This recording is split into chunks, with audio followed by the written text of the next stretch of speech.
কিভাবে সম্ভব? মৃতদের এই পৃথিবীতে থাকতে নেই।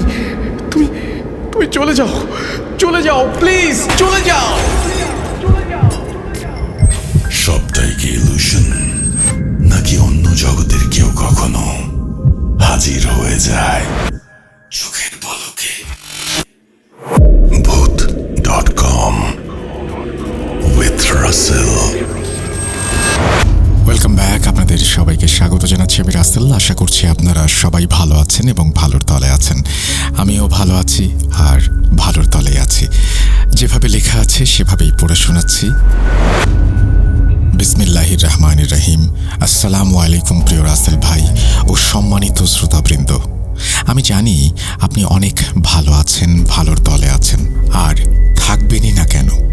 এত কোটি কোটি শ্রোতার দোয়া যার সাথে আছে তাকে আল্লাহ সুস্থ না রেখে পারেন? তাই আর নতুন করে কেমন আছেন জিজ্ঞেস করলাম না। আমি আপনার সহ ভূত এফএমের একনিষ্ঠ ভক্ত ছিলাম, এখন ভূত.com-এর। আমি সেই 2015 সাল থেকেই স্টোরি শুনছি, তবে মাঝে কাজের জন্য বেশ কিছুদিন একটু দূরে ছিলাম। এখন লাইভ শোনা না হলেও আমার প্লেলিস্ট সবসময় আপনার লেটেস্ট ঘটনাগুলো দিয়ে পরিপূর্ণ থাকে, আর সব থেকে ভালো লাগে আপনার মুখে বলা ইমেলগুলো। তারপরে তিনি আরও অনেক কথা বলেছেন, সেগুলো আমি আর না বলি। তিনি বলছেন, আমার সাথে এই ঘটনা ঘটে যাওয়ার পর ঘটনা সংগ্রহ করার একটা নেশা আমার হয়ে গিয়েছিল। আমার এই ঘটনা সিলেক্টেড হলে অবশ্যই আমাকে জানাবেন, তাহলে বাকি ঘটনাগুলো পাঠাতে উৎসাহ পাব। আমি পেশায় একজন শিক্ষক, কাজের চাপে স্টুডিওতে যাওয়ার সময় হবে না। তাছাড়া এটা আমার প্রথম ঘটনা, তাই আমি চাই এটা রাসেল ভাই পড়ে শোনাক। আমার বিচিত্র এই অভিজ্ঞতা যে কতটা ভয়ানক ছিল আর কিভাবে যে ঠিক বেঁচে ফিরেছি আল্লাহ ভালো জানেন। সেই বিচিত্র অভিজ্ঞতা ও লোমহর্ষক কাহিনী আজ বলবো। মানুষ ভুল করবেই, আর আমিও প্রফেশনাল কোনো লেখক নই, তাই আমার লেখায় আমার অজান্তে এবং শব্দ চয়নে অনেক ভুল হতে পারে। বিনীত অনুরোধ রইল আমার ভুলগুলো ক্ষমা সুন্দর দৃষ্টিতে দেখবেন।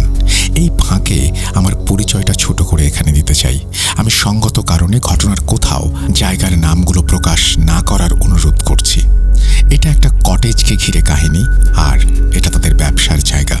আমি চাই না তাদের কোনো সমস্যা হোক, আর আমার সহকর্মীদের মধ্যে যে ছোট ভাই কিছুটা ঘটনা চক্রে আমার সাথে যুক্ত ছিল তার ছদ্মনাম ব্যবহার করেছি। রাসেল ভাইকে অনুরোধ করব ঠিকানা প্রকাশ না করার জন্য। তারপরে তিনি তার ঠিকানা দিয়েছেন, ফোন নাম্বার দিয়েছেন, সেগুলো আমি প্রকাশ করছি না। তিনি বলছেন আমার নাম প্রকাশ করতে পারেন, কিন্তু ঠিকানা সবসময় হাইড রাখবেন। আমার নাম সজীব শাহরিয়ার, আমার বয়স 26। দেরি না করে শুরু করছি বিভীষিকাময় সেই রাতগুলোর লোমহর্ষক সব কাহিনী।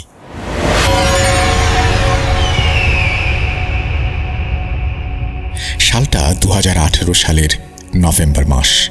আমি আমার এসএসসি শেষে একটা প্রাইভেট স্কুলে লোকাল ভলেন্টিয়ার টিম লিডার হিসেবে দায়িত্বরত ছিলাম। তখন এই স্কুলে একটি বিশেষ অনুষ্ঠানের আয়োজন করা হয়। এখানে একটা কথা বলে রাখি, আমি আমার স্কুল জীবন এই স্কুলেই পার করেছি। অনুষ্ঠানের নাম পাপেট শো, মানে পুতুল নাচ। এই অনুষ্ঠান আমার জন্য ছিল বেশ কৌতূহলের এবং অন্যরকম এক অভিজ্ঞতার। আমি যখন এই অনুষ্ঠানের কথা শুনতে পেলাম, তখন থেকেই এটা দেখার ও উপভোগ করার জন্য আমার মনে তৃষ্ণা যেন বেড়েই চলেছিল। আমার তখন বারবার মনে হচ্ছিল, ইস, আমি যদি এই টিমের সাথে কাজ করতে পারতাম। কারণ এই পুতুল নাচ দেখাতে যারা টিম ছিল সবাই ঢাকা থেকে এসেছিল, তাই আমার আগ্রহটা একটু বেশি কাজ করেছিল ওদের সাথে কাজ করার জন্য। যথারীতি ওরা সবাই আসলো, অনুষ্ঠান হলো। যেহেতু আমি ভলেন্টিয়ার টিম লিড ছিলাম, তাই সবার সাথে অল্প সময়ে ভালো একটা সম্পর্ক হয়ে গিয়েছিল। অনুষ্ঠান শেষে ওই দিনই ওরা সবাই ঢাকায় চলে গিয়েছিল। মূল ঘটনায় আসি। তার কিছুদিন পর উত্তরবঙ্গের ঠাকুরগাঁও এবং নীলফামারী জেলার 4টি স্থানে পুতুল নাচ অনুষ্ঠানের আয়োজন করা হয়। ঢাকার টিমে 2জন মেয়ে মেম্বার ছিল। যেহেতু ঢাকা থেকে এই জেলা দুটোর দূরত্ব অনেক বেশি, তাই 2জন মেয়ে যেতে অস্বীকৃতি জানায় এবং কাকতালীয়ভাবে আমার নাম প্রস্তাব করা হয়। আমি এক কথায় রাজি হয়ে যাই, কারণ আমি খুব ভ্রমণ পিপাসু মানুষ। তার মধ্যে এই সুযোগ আমি কিভাবে হাতছাড়া করি বলেন? তারপর সেই দিন আসলো, আর আমিও ওদের সাথে চলে গেলাম ঠাকুরগাঁও। প্রথম দিন আমরা সকাল 9টায় রওনা দিতে রাত 10:30 নাগাদ আমাদের গন্তব্যে পৌঁছালাম। লম্বা জার্নি থাকায় অনেক গল্পগুজব করে রাস্তায় বিরতি দিয়ে খাওয়া দাওয়া করে বেশ আনন্দেই গন্তব্যে গিয়েছিলাম সবাই। আমাদের রিসিভ করার জন্য ওইখানে 2 জন স্যার, প্রজেক্ট ম্যানেজার ও অন্যজন অফিসার অপেক্ষা করছিলেন। আমরা যাওয়ার পর তারা আমাদেরকে স্বাগত জানালেন। তারপর আমরা সোজা কটেজে গিয়ে উঠলাম। খাওয়া দাওয়া করার পর পরের দিনের প্ল্যান সম্পর্কে একটু আলোচনা করে 12টা নাগাদ রুমে চলে আসলাম। নভেম্বর মাস, তার মধ্যে উত্তরবঙ্গে যে কী পরিমাণ শীত পড়ে তা যারা এই অঞ্চলে থাকেন তারা হাড়ে হাড়ে টের পেয়েছেন। আমিও এর ব্যতিক্রম নই। যাই হোক, সারাদিনের ক্লান্তি আর শীতের মধ্যে কম্বল পেয়ে বেশ আরাম করেই প্রথম রাতটা কাটিয়েছিলাম। মূল ঘটনা শুরু করার আগে আমরা যে কটেজে ছিলাম 4 দিন তার একটি ছোট বিবরণ দিচ্ছি, যাতে শ্রোতা বন্ধুরা সহজে ঘটনা ও পরিবেশ কল্পনা করে নিতে পারেন। কারণ খুব অল্প সময়ের মধ্যেই হারিয়ে যেতে চাই ভয়, আতঙ্ক, শিহরণের এক অজানা রাজ্যে। কটেজটা ছিল 4 তলা বিশিষ্ট দক্ষিণমুখী বিল্ডিং। বিল্ডিংটা মোটামুটি পুরাতনই বলা যায়, তবে বেশ পরিষ্কার পরিচ্ছন্ন, মোজাইক করা, আর রং ছিল বেশ নতুন, মানে পুরাতন রঙের ওপর নতুন করে আবার রং করা হয়েছে প্রতিটি রুম। কটেজের সামনে বেশ সুন্দর সুন্দর ফুলের গাছ ছিল, আর ছিল একটি অদ্ভুত দোলনা। দোলনাকে এমন অদ্ভুত বলার কারণ হলো এটা সম্পূর্ণ কালো রঙের লোহার তৈরি দোলনা। এটার এক পাশে শক্ত মোটা কাঠের গুঁড়ি, যেটা মাটিতে পুঁতে তার উপর আরেকটি লম্বা কাঠ আড়াআড়িভাবে লাগানো ছিল। সেই আড়াআড়ি কাঠের মাথায় দোলনাটা লাগানো। মনে হচ্ছিল গাছের কোনো বাঁকা ডালে রশি দিয়ে বাবুই পাখির বাসা ঝুলিয়ে দেয়া হয়েছে। আমাদের মোট 7 জনের দল। আমি, আমার সহকর্মী 4 জন, আমার টিম লিডার স্যার এবং ড্রাইভার। তাই 3টি রুম ভাড়া করা হয়েছিল।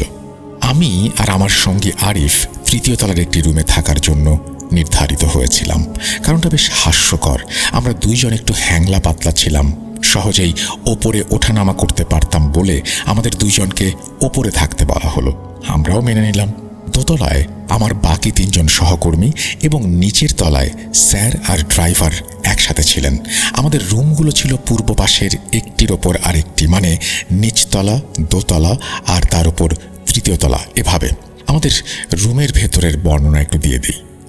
রুমে 2টি সিঙ্গেল বেড, একটি টেবিল, একটি আলনা, 2টো বেডের ওপর 2টো ফ্যান আর বিছানায় লেপ কম্বল সব ঠিকঠাক ছিল। কিন্তু আমি তখনও জানতাম না এই রুমের প্রতিটি বস্তুই হয়তো আমাদের জন্য কোনো অদেখা বিপদের বার্তা নিয়ে অপেক্ষা করছিল। প্রতিটি মুহূর্ত যেন মৃত্যুর শীতল স্পর্শ নিয়ে আসছিল আমার দিকে। আমি আগে থেকেই ভোরে ঘুম থেকে উঠতাম, তাই সকালে সবাইকে ডেকে তোলার দায়িত্ব ছিল আমার ওপর। যথারীতি আমার সকালে ঘুম ভেঙে গিয়েছিল আর আমি উঠে ফ্রেশ হতে চলে গেলাম। ও, আরেকটি কথা বলতে ভুলে গেছি। গতকাল অনেক রাতে খাওয়া দাওয়া শেষ করে রুমে ফিরছিলাম বলে রাতে তেমন কথা হয়নি কারোর সাথে। আর রাতে নর্মালি তেমন কোনো জিনিসের দরকার পড়েনি বলে আমিও আমার রুমমেট কেউই কেয়ারটেকার বা রুম সার্ভিস কাউকে ডাকিনি। আমি ফ্রেশ হয়ে সবাইকে ডেকে দিলাম আর সকলের সব কাজ শেষ করে রেডি হতে বললাম। কারণ আমাদের অনুষ্ঠানের সময় ছিল সকাল 9:30। আর আমরা যেখানে থাকার জন্য ছিলাম সেখান থেকে ভেন্যুতে যেতে প্রায় 1 ঘন্টা সময় লেগে যেত বলে সবাইকে 7টার মধ্যে রওনা দিতে হবে বলে বলা হয়েছিল। এখানে প্রশ্ন থাকতে পারে, আমরা কেন আমাদের অনুষ্ঠানের ভেন্যুর কাছে কোনো কটেজ নেইনি। আসলে অজপাড়াগায় অনুষ্ঠান হতো, আর যেখানে প্রোগ্রামের আয়োজন হতো সেখানে থাকার মতো ভালো কোনো জায়গা ছিল না। আমি গ্রামের ছেলে, আমার প্রায় সব পরিবেশের সাথে মানিয়ে নেওয়ার ক্ষমতা থাকলেও ঢাকা থেকে যারা এসেছেন তারা ওই পরিবেশে তেমন একটা কমফোর্টেবল নন। তাই একটু তুলনামূলক উপজেলা শহরে থাকার ব্যবস্থা করা হতো। আমাদের সাথে গাড়ি থাকায় যাতায়াতের কোনো সমস্যা হয়নি। ঘটনা শুরু 2য় দিন থেকেই। এটা সেই কটেজ যা আমাকে নিয়ে গিয়েছিল ভয়, আতঙ্ক আর শিহরণের এক অজানা রাজ্যে। দিনটা খুব নর্মাল ও সুন্দরভাবেই কেটে গেল। আমরা অনুষ্ঠান শেষে বিকাল নাগাদ কটেজে ফিরলাম। তখন মাত্রই আসরের নামাজ শেষ হয়েছে। দুপুরের রোদ থাকায় শীতের কুয়াশা কিছুটা কমে গিয়েছিল। পরে বিকেলে আবার পড়া শুরু করেছে। গাড়ি থেকে নেমে ওই প্রথম আমি কটেজটা ভালো করে অবলোকন করলাম।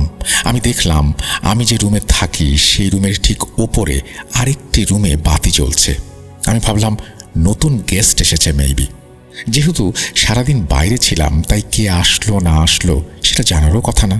আমি রুমে গিয়ে ফ্রেশ হয়ে আরিফকে ফ্রেশ হতে বলে বারান্দায় আসলাম। আমার রুমটার পাশেই মেইন রোড। কটেজের পেছন দিকটা কেমন যেন জঙ্গল টাইপ, বিভিন্ন লতা পাতার গাছ, ঝোপ। আর একটা মজার বিষয় হলো কটেজের পেছনে একটি অনেক বড় আম গাছ ছিল। গাছটি বেশ পুরনো এবং তা প্রথম দেখাতেই বোঝা যাবে। আমি ওপর থেকে দেখলাম একজন বয়স্ক লোক দোলনার পাশেই দাঁড়িয়ে আছে। পরে আমি তার সাথে কথা বলার জন্য নিচে আসলাম। তখন আমার টিম মেম্বাররা সবাই যার যার রুমে রেস্ট নিচ্ছিল। সবাই অনেক ক্লান্ত ছিল বলে আমি আমার কৌতূহল মেটাতে আর কাউকে বিরক্ত করতে চাইনি, কাউকে ডাকিনি। নতুন জায়গা দেখার প্রবল ইচ্ছে আমি আর দমিয়ে রাখতে পারিনি বলে সোজা নিচে চলে এসেছি। জায়গাটা ভালো করে দেখতে চেয়েছি। কলেজের পশ্চিম পাশে অল্প কিছু দূরেই Dhaka to Panchagarh rail line. বিকেলে যখন ফিরে আসছিলাম তখন ব্যাপারটা খেয়াল করেছিলাম ট্রেন যাওয়ার শব্দে। উনি যে এই বাসার কেয়ারটেকার সেটা উনি নিজেই বলল আমি যাওয়ার পর। তারপর আমাকে কাকা সব বলেছিল আর ঘুরে ঘুরে দেখাচ্ছিল। ডিয়ার লিসেনার্স, এখানে কেয়ারটেকার কাকা সম্পর্কে কিছু জানিয়ে রাখতে চাই, কারণ এই ঘটনায় উনি যে কতটা জায়গা দখল করে আছেন সেটা শেষ পর্যন্ত না শুনলে বুঝতে পারবেন না। যাই হোক, কেয়ারটেকার কাকা দেখতে বেশ লম্বা ছিলেন, গায়ে কালো শাল মোড়ানো, ভাঙা চোরা দেহ, এক গাল ঘন সাদা কালো দাড়ি, গভীর চোখ। চোখের দিকে তাকালেই মনে হয় কি যেন খুঁজছে সব সময়। আমাকে যখন সব দেখাচ্ছিল তখন বারবার পেছনের দিকে আম গাছটার দিকে আড় চোখে তাকিয়ে দেখছিল। আমি জিজ্ঞেস করলাম, আচ্ছা কাকা, আম গাছটি বেশ পুরাতন মনে হচ্ছে, কত বছর বয়স হতে পারে? শুনে কাকা যেন হঠাৎ চমকে উঠলেন। তারপর নিজেকে সামলে নিয়ে ভাঙা গলায় গম্ভীর কণ্ঠে বললেন, এটা বেশ পুরনো স্যার। আমি যতদূর জানি আনুমানিক 100 বছরের কম হবে না। তবে স্যার, আপনি এই গাছের কাছে যাবেন না। শুনেছি এসব পুরনো গাছে নাকি ওই জিন টিন থাকে। গম্ভীর সুরে বলল। আমি বললাম, কি বলেন কাকা, আপনি দেখেছেন কখনো? এই উত্তরে কাকা যা বলল তা শুনে বিশ্বাস করেন রাসেল ভাই, আমি নিজে একদম হিম হয়ে গিয়েছিলাম। তিনি একগাল উপহাসের হাসি হেসে বললেন, কি যে বলেন স্যার, জিন কি দেখা যায়? এরা তো আমাদের আশেপাশেই বিভিন্ন রূপ ধরে আমাদের সাথে চলাফেরা করে, খায়, প্রয়োজনের কথা বলে, এমনকি আমাদের সাথেই ঘুমায়। যখন যাকে ভালো লাগে তার সঙ্গী হয়ে যায়।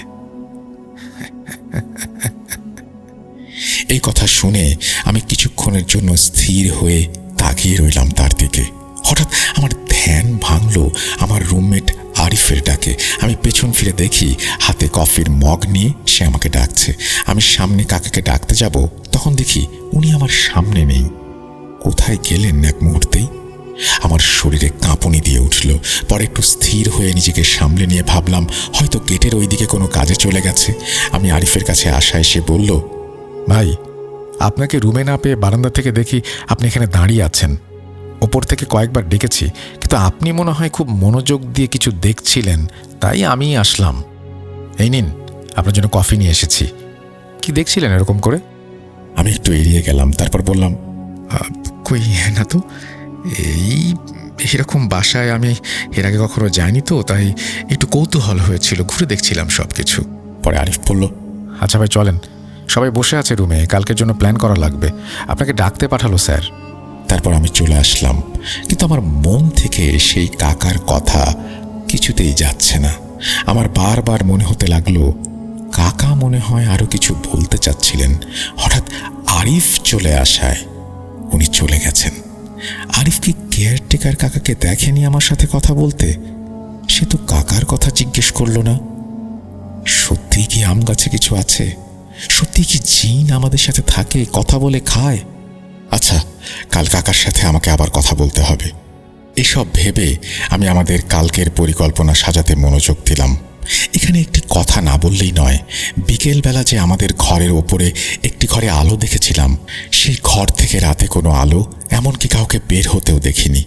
আমার কাছে ব্যাপারটা কেমন যেন অবাক করা লাগলো। পরে ভাবলাম হয়তো অনেক দূর থেকে এসেছে, ক্লান্ত, তাই তাড়াতাড়ি ঘুমিয়ে পড়েছে। আমাদের সকল পরিকল্পনা শেষে আমরা রাতের খাবার খেতে চলে গেলাম। আমাদের কটেজ থেকে 2-3 কিলোমিটার দূরে সেখানে একটি হোটেলে আমাদের খাবারের ব্যবস্থা করা হয়েছিল। আসার সময় যখন গেট খুলে দিলেন, আমি খেয়াল করলাম সেই বিকেলে যাকে দেখেছিলাম তিনি না, অন্যজন গেট খুলছেন। আমি ভাবলাম হয়তো তার ডিউটি শেষ, তাই চলে গেছেন। রাত আনুমানিক 2:38। মোবাইল স্ক্রিনের সময়টা দেখে শিউরে উঠলাম। আচমকা আমার ঠিক ওপরের রুম থেকে ভেসে আসছে অদ্ভুত শব্দ। মনে হচ্ছে কেউ যেন নুপুর পরে নাচছে। মৃদু নুপুরের ছমছম শব্দ, তার সাথে পায়ে হাঁটার ভারী পদধ্বনি। এত রাতে কে নাচতে পারে? আমার ঘুম ভেঙে গেল। শরীরে একটা অজানা ভয় চেঁকে বসল। আমি আরিফকে কয়েকবার ডাকলাম, কিন্তু তার কোনো সাড়া শব্দ নেই। সে গভীর ঘুমে আচ্ছন্ন, শীতে কম্বল দিয়ে মুখ ঢেকে রেখেছে। আমাদের রুমটি 3য় তলায় হওয়ায় বাইরের শীতল বাতাস সহজে ঘরে ঢুকছিল। যদিও ঘুমানোর আগে আমি নিজে সব জানালা বন্ধ করেছিলাম, কিন্তু এখন মনে হচ্ছে যেন ঘরের ভেতর মৃদু বাতাস খেলা করছে, অথচ কোনো জানালা খোলা নেই। সেই শব্দের উৎস খুঁজে পাওয়ার আগেই হঠাৎ সব নিস্তব্ধ হয়ে গেল। আমি ওঠার শক্তি হারিয়ে ফেলেছিলাম। শব্দের উৎস খুঁজতে বের হব এতটা সাহস আমার হচ্ছিল না।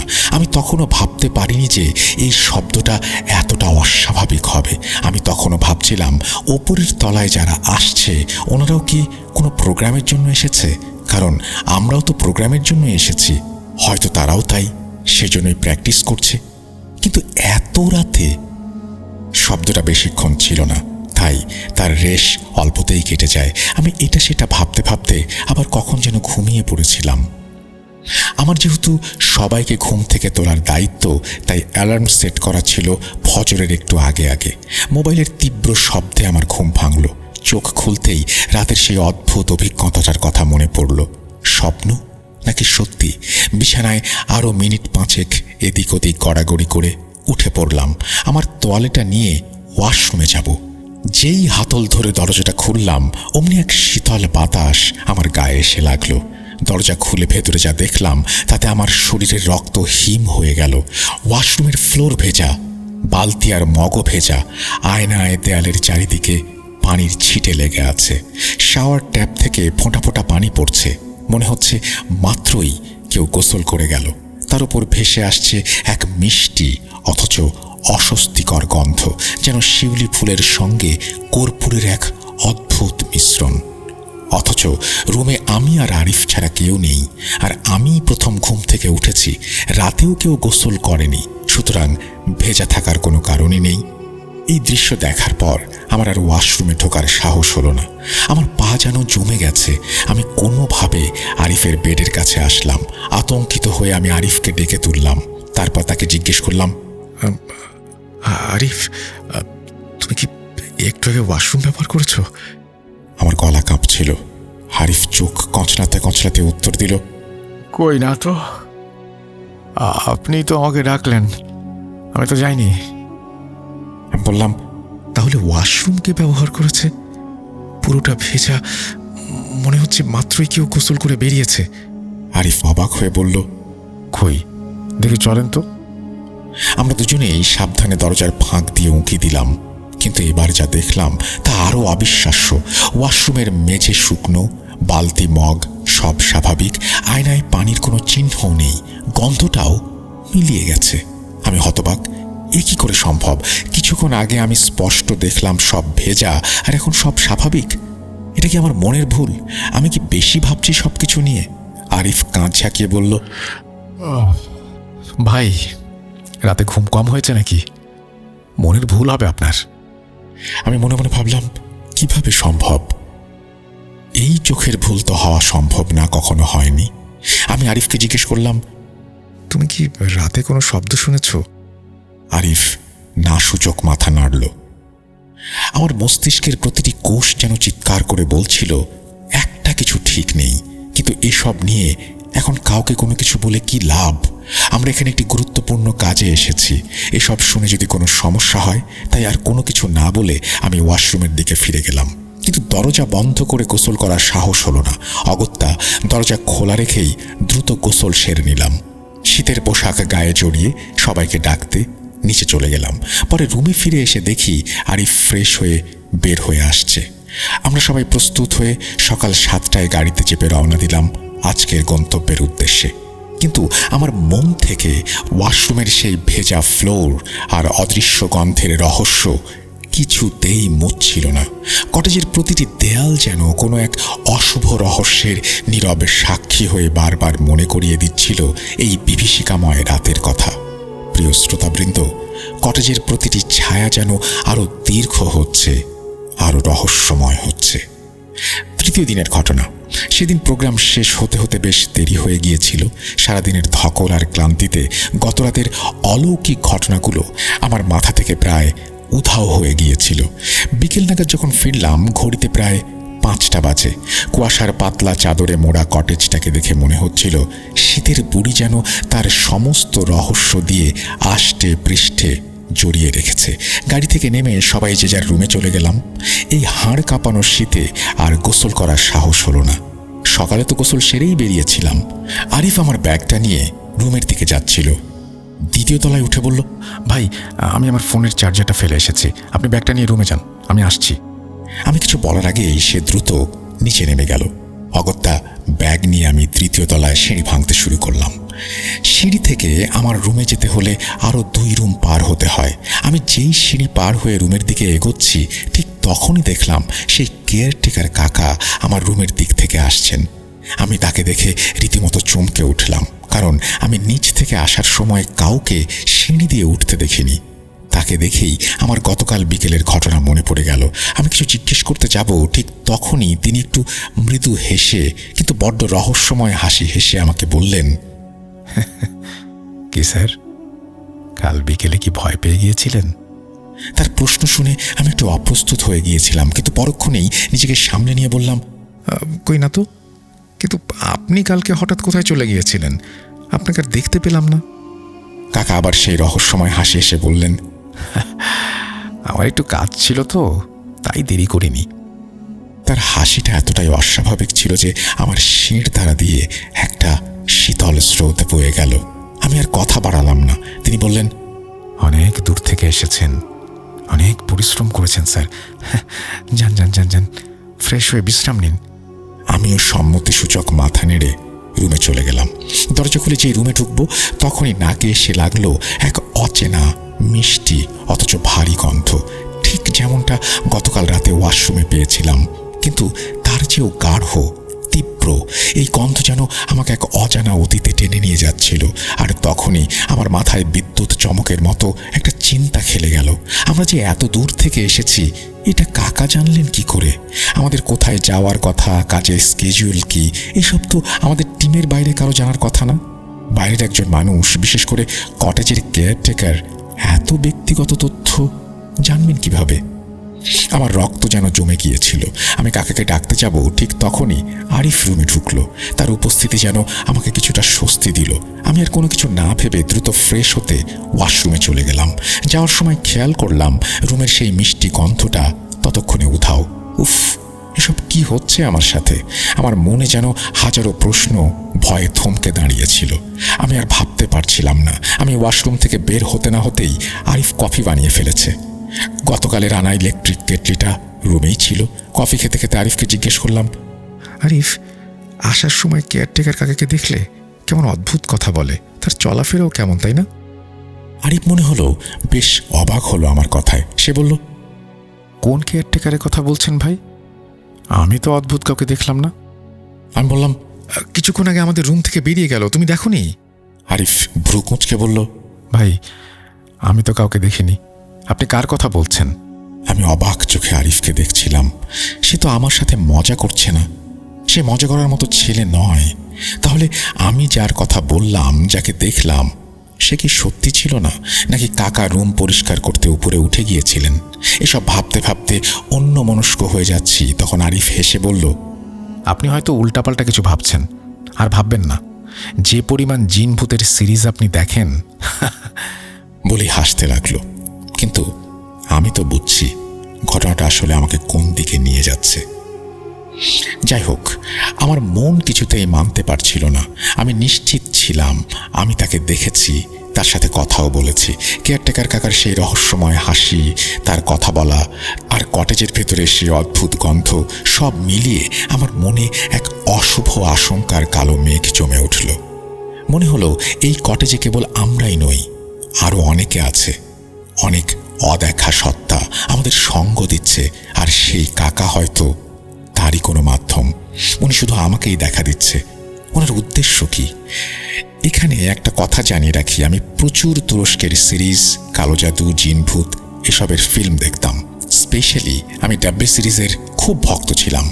যারা দেখেছেন তারা জানেন ডাব্বে কতটা কালো জাদু কেন্দ্রিক সিরিজ। আমার কাছে খুব ভালো লাগতো, এখনও লাগে। এটা আরিফ আমার অবসর সময় কিভাবে কাটে সে সম্পর্কে জানে বলেই বলেছিল। ডিয়ার লিসনার্স, আপনারা হয়তো ভাবছেন শুধু আমি এসব দেখছি, কিন্তু আর কেউ দেখছে না কেন? আবার আমি কাউকে এসব বলছিও না। আসলে আমি চাচ্ছিলাম না এসব ভেবে বা শুনে অন্য কেউ ভয় পাক, আর আমাদের প্রোগ্রাম যার জন্য কষ্ট করে আসা সেটা নষ্ট হয়ে যাক। আর আমি তখন সত্যি আরিফের কথা ভেবে নিলাম, ধরে নিলাম ঠিকই বলছে। কিন্তু আমি যে কথা বললাম তার সাথে এটা কিভাবে মিথ্যে হতে পারে মাথায় ঢুকছিল না। পরে ভাবলাম যে কাকা হয়তো ওপরে চলে গেছে, কারণ ওপরে আরও রুম ছিল। এরপর সবাই মিলে রাতের খাবার সারতে গেলাম। ফিরে আসতে আসতে ঘড়িতে প্রায় 11টা বেজে গিয়েছিল। পরের দিনের কর্মসূচি অনেক দূরে হওয়ায় আর দেরি না করে রুমে ফিরে গেলাম। আজও কটেজ জুড়ে এক অস্বাভাবিক শান্ত পরিবেশ। এই স্তব্ধতা যেন কোনো অশুভ শক্তির ইঙ্গিত দিচ্ছে আমাকে। দরজা জানালা সব ভালো করে পরীক্ষা করে পর্দা টেনে দিয়ে আলো নিভিয়ে লেপ কম্বলের নিচে শরীরটাকে এলিয়ে দিলাম। আরিফ কিসের ফিল্ম যেন দেখছিল হেডফোন কানে দিয়ে। আমি ওকে ডাকলাম না। সারাদিনের ক্লান্তি চোখ জুড়ে নিমেষে ঘুম নেমে এলো, কিন্তু সেই ঘুম যেন ক্ষণস্থায়ী। অল্প সময় পরেই তা বুঝতে পারলাম। গত রাতের মতোই আচমকা আমার ঘুম ভেঙে গেল। তখন কয়টা বাজে দেখিনি, সেই একই শব্দ। মনে হচ্ছিল কেউ যেন রুমের সামনে দিয়ে হেঁটে যাচ্ছে। নুপুরের মৃদু আওয়াজ সাথে মিশেছিল এক অন্যরকম অপরিচিত শব্দ, যেন অসংখ্য কাঁচের মার্বেল মেঝেতে একটার পর একটা গড়িয়ে পড়ছে, বা কোনো পাথরের টুকরো ঘষা খাচ্ছে। আমার কান দুটো সঙ্গে সঙ্গে খাড়া হয়ে গেল। আমি আবার আরিফকে ডাকতে যাব, ঠিক তখনই সেই শব্দটা থেমে গেল। মনের ভুল ভেবে পাশ ফিরে আবার কম্বল দিয়ে মুখ ঢেকে শুয়ে পড়লাম। অল্প কিছুক্ষণ পর শব্দটা আবার ফিরে এলো। এবার আর নুপুরের নাচ বা হেঁটে যাওয়ার শব্দ নয়, এবার শব্দটা যেন সরাসরি দরজায় আঘাত হানছে, যেন কেউ ঠক ঠক করে দরজায় কড়া নাড়ছে। আমার মেরুদণ্ড দিয়ে এক হিম শীতল স্রোত বয়ে গেল। এত রাতে দরজায় কে আসবে? আমরা তো কোনো কিছুর জন্য কাউকে ডাকিনি। বিশ্বাস করুন, আমার মুখ দিয়ে কে ওখানে বলার সাহসটুকু আমি জোগাড় করতে পারিনি। আমার বুক ধরফড়িয়ে উঠছিল, মনে হচ্ছিল হার্টবিট বন্ধ হয়ে যাবে। পরপর 4-5 বার কড়া নাড়ার পর সবকিছু আবার স্তব্ধ হয়ে গেল। কিন্তু তখনই রুমটা এক অদ্ভুত মিষ্টি গন্ধে ভরে উঠল, যে গন্ধটা গত রাতে ওয়াশরুমে পেয়েছিলাম। আজকেও কাজ থেকে ফেরার পর রুমে অনুভব করেছি। এবার যেন আরো তীব্রভাবে সেই গন্ধ আমাকে ঘিরে ধরল। কম্বলের নিচ থেকেও সেই গন্ধ আমার নাকে আসছিল, কিন্তু মাথা বের করে দেখার মতো সাহস আমার ছিল না। আমি যত সূরা জানতাম সব আউড়ে যেতে লাগলাম। প্রতিটি শব্দ যেন আমার কম্পিত ঠোঁট থেকে বেরিয়ে আসছিল। জানি না কতক্ষণ এভাবে ভয়ে কুঁকড়েছিলাম। হঠাৎ ফজরের আজান আমি শুনতে পেলাম। সঙ্গে সঙ্গেই আমার মোবাইলের অ্যালার্ম বেজে উঠল। সেই শব্দে আমি রীতিমতো চমকে উঠলাম। মনে সাহস সঞ্চয় করে কম্বলের নিচ থেকে মাথাটা বের করলাম। দেখলাম পুরো রুম নিশ্চুপ, স্বাভাবিক। গন্ধ, বাতাস কিচ্ছু নেই। ভয় আর অস্বস্তি নিয়ে উঠলাম। ওয়াশরুমে যেতে হবে, ফ্রেশ হতে হবে, সবাইকে ডাকতে হবে, কারণ সকলেই রেডি হবে। আমার সাহস হচ্ছিল না এভাবে একটা রাত পার করে ওয়াশরুমে একা যেতে। কিন্তু এখানে কে যাবে আমার সাথে? আজকেও প্রোগ্রাম আছে, আর গন্তব্য অনেক দূরে। আমি যখন ওয়াশরুমের দরজা খুললাম, আমার হৃদস্পন্দন যেন একদম থেমে গেল। গতকালের মতোই পুরো ওয়াশরুম আবার পানিতে ভেজা, আবার সেই মিষ্টি অলৌকিক গন্ধে ভরে আছে। মনে হচ্ছে কেউ যেন আজকে দীর্ঘ সময় ধরে গোসল করে গেছে। দেয়ালগুলো ভেজা, আর দেয়াল যেন স্পষ্ট কিছু হাতের ছাপ ধারণ করে রেখেছে। গাঢ় রঙের সেই ছাপগুলো দেখে মনে হচ্ছিল কোনো অদেখা সত্তা যেন দেয়াল আঁকড়ে ধরেছিল। আমরা রাতে শুধুমাত্র ফ্রেশ হয়েছিলাম, তাই ওয়াশরুম এভাবে ভেজা থাকার কথা নয়। এই দৃশ্য দেখে আমি আর নিজেকে ধরে রাখতে পারলাম না। চিৎকার করে আরিফকে ডাকলাম। আরিফ আমার চিৎকারে ভয়ে লাফিয়ে উঠল। ভাই কি হলো? সে ফ্যাল করে তাকিয়ে রইল। আমি কাঁপা কাঁপা গলায় পুরো ঘটনা বললাম। সেও ভয়ে ভয়ে ওয়াশরুমে উঁকি দিল। কিন্তু কি আশ্চর্য, আজকেও সব ঠিকঠাক। কোনো পানি নেই, গন্ধ নেই, দেয়ালের ভেজা হাতের ছাপ উধাও। আমি কি তাহলে সত্যি পাগল হয়ে যাচ্ছি? আমি কি দেখলাম তাহলে? আমার চোখ কি আমাকেই ধোঁকা দিচ্ছে? আরিফকে ধরে প্রায় কেঁদে ফেলার মতো করে বললাম, আরিফ, সত্যি আমি এইমাত্র দেখেছি। এবার বেচারা আরিফ কিছুটা বিরক্তই হলো, আবার করুণ চোখে তাকালো। একই ঘটনা কালও করেছি, আজও করলাম। সে কিছুটা শান্ত ভঙ্গিতে বলল, ভাই আপনি শান্ত হন, আমি স্যারকে বলছি ব্যাপারটা। সেদিনের মতো আবার আমি গরম পানি দিয়ে গোসল করে পোশাক পাল্টে নিচে চলে আসলাম। আরিফকে বললাম, থাক, বাদ দাও, স্যারকে বলা লাগবে না। আসলে ওই হরর সিরিজ দেখে দেখে হয়তো মাথা খারাপ হয়ে গেছে। আরিফ গম্ভীর মুখে বলল, আচ্ছা ভাই, যেমনটা আপনি চান, কিন্তু এভাবে চললে কিন্তু আমি আর আপনার সাথে থাকবো না। তার কথা শুনে আমি আরও ভেঙে পড়লাম। আমার ভেতরটা যেন ভয়ে ভয়ে আর হতাশায় শূন্য হয়ে গিয়েছিল। আমার মনে হচ্ছিল এই কটেজে কোনো অদেখা শক্তি আমার সঙ্গ ছাড়ছে না। সেই কাকা, সেই দোলনা আর এই ওয়াশরুমের রহস্য সব মিলে এক গভীর অন্ধকার যেন আমাদের ঘিরে ধরেছিল। তবুও সব ভয় চেপে ধরে আমরা সবাই মিলে রওনা দিলাম আজকের প্রোগ্রামের উদ্দেশ্যে। কিন্তু আমার মনে হচ্ছিল কটেজের প্রতিটি ছায়া যেন আমাদের পিছু ছাড়েনি, বরং আমাদের সঙ্গেই যাত্রা করেছে এক অশুভ শক্তি। এসব ভাবতে ভাবতে রুমে গিয়ে রেডি হয়ে গাড়িতে উঠে বসলাম। আমি আজ ভেতরে না বসে জানলার কাছে বসেছি। গাড়ি যখন গেটের দিকে যাচ্ছিল, আমার চোখ পড়ল তৃতীয় তলার বারান্দায়। দেখলাম সেই কাকা গভীর চোখে আমার দিকে তাকিয়ে আছেন আর মুচকি হাসছেন। গায়ে সেই কালো চাদর, চেহারাটা রুক্ষ, মলিন, তবে রহস্যে ভরা। কয়েক সেকেন্ডে গাড়ি গেট পার হয়ে গেল, আর কাকাও আমাদের চোখ থেকে আড়াল হয়ে গেলেন। চতুর্থ দিন। ওই দিন ফিরে আসছিলাম ঠিক মাগরিবের আজানের সাথে সাথে। আর এই চতুর্থ দিন ছিল কটেজের শেষ রাত, কারণ পরের দিন আমার প্রোগ্রাম ছিল নীলফামারীতে, তাই এখানে আর থাকা হবে না। এই রাতের ভয়াবহতা আমার কল্পনাকেও হার মানাবে। পথে যেতে যেতে আরিফের সাথে আমার গতকাল বিকেলের কেয়ারটেকার কাকার সাথে কথা বলার ঘটনা নিয়ে আবার কথা হচ্ছিল। আরিফ দৃঢ়ভাবে বলল যে সে কোনো কেয়ারটেকার কাকাকে দেখেনি। আমার দেখা মতে কেয়ারটেকার 3 জন ছিল, কিন্তু আরিফ বলছে 2 জনের কথা। আমি দেখছি 3 জন, সে দেখছে 2 জন। তার কথা শুনে আমার মনে এক নতুন ভয়ের সৃষ্টি হলো। তাহলে আমি কার সাথে কথা বলছিলাম? যদি সে একজন মানুষই না হয়, তবে সে কে ছিল? তার সেই রহস্যময় হাসি, ভৌতিক অস্তিত্বের কথাগুলো আর আমার রুমের ব্যক্তিগত তথ্য জানার ব্যাপারটা সব মিলে এক ভয়ঙ্কর ঘটনা সামনে উন্মোচিত হতে শুরু করলো। আর সেটা শুধু আমার সাথেই হচ্ছিল।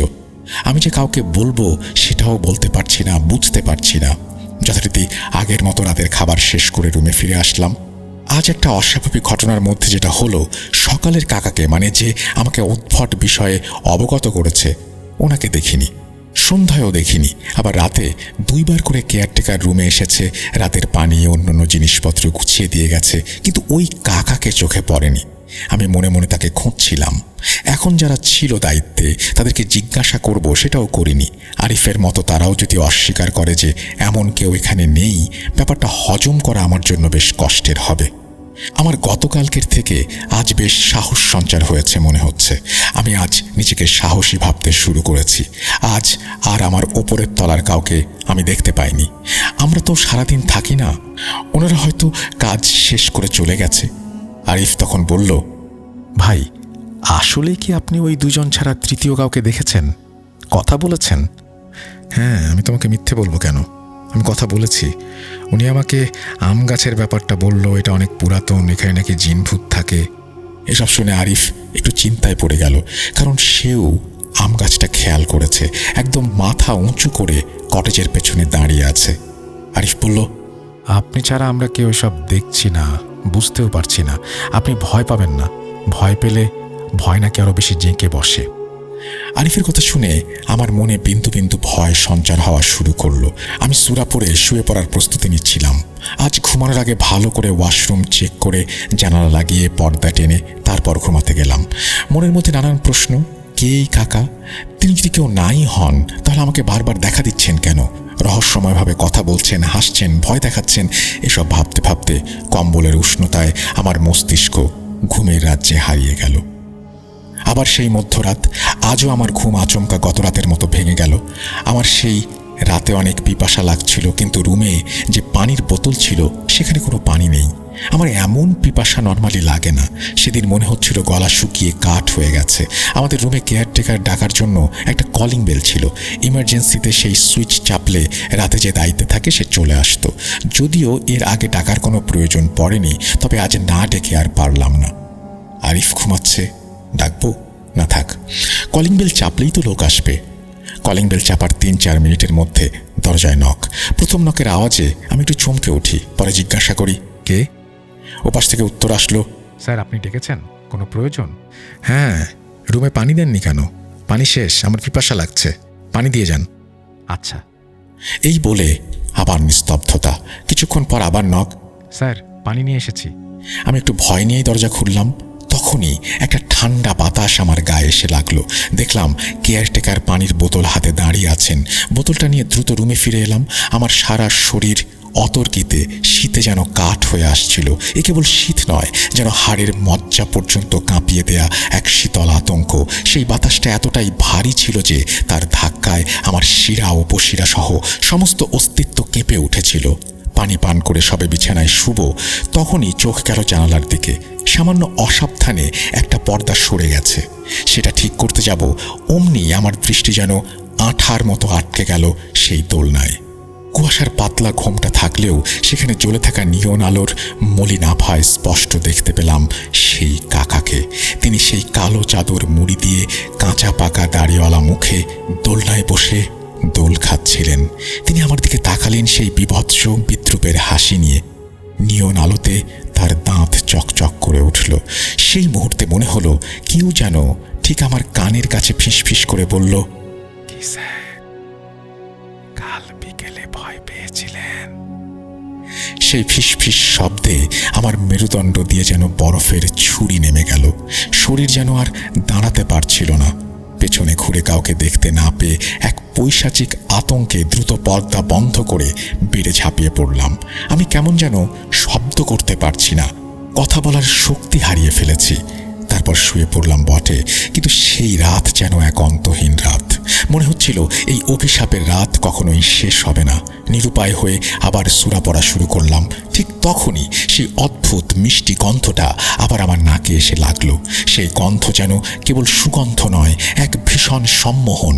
আমি যেন সেই মিষ্টি গন্ধে নিজেকে হারিয়ে ফেলেছিলাম। এক প্রকার তীব্র নেশায় আচ্ছন্ন হয়ে যাচ্ছিলাম। মনে হচ্ছিল তখন প্রায় শেষ রাত। তারপরের ঘটনা আমার মনে নেই। শুনুন আরিফের মুখ থেকেই।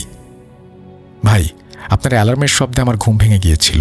আমি কয়েকবার আপনাকে বললাম অ্যালার্ম বন্ধ করতে, কিন্তু কোনো সারা শব্দ নেই। মাথা উঁচু করে দেখি বিছানায় আপনি নেই, বাথরুমের বাতিও বন্ধ। তখন আমার চোখ গেল দরজায়।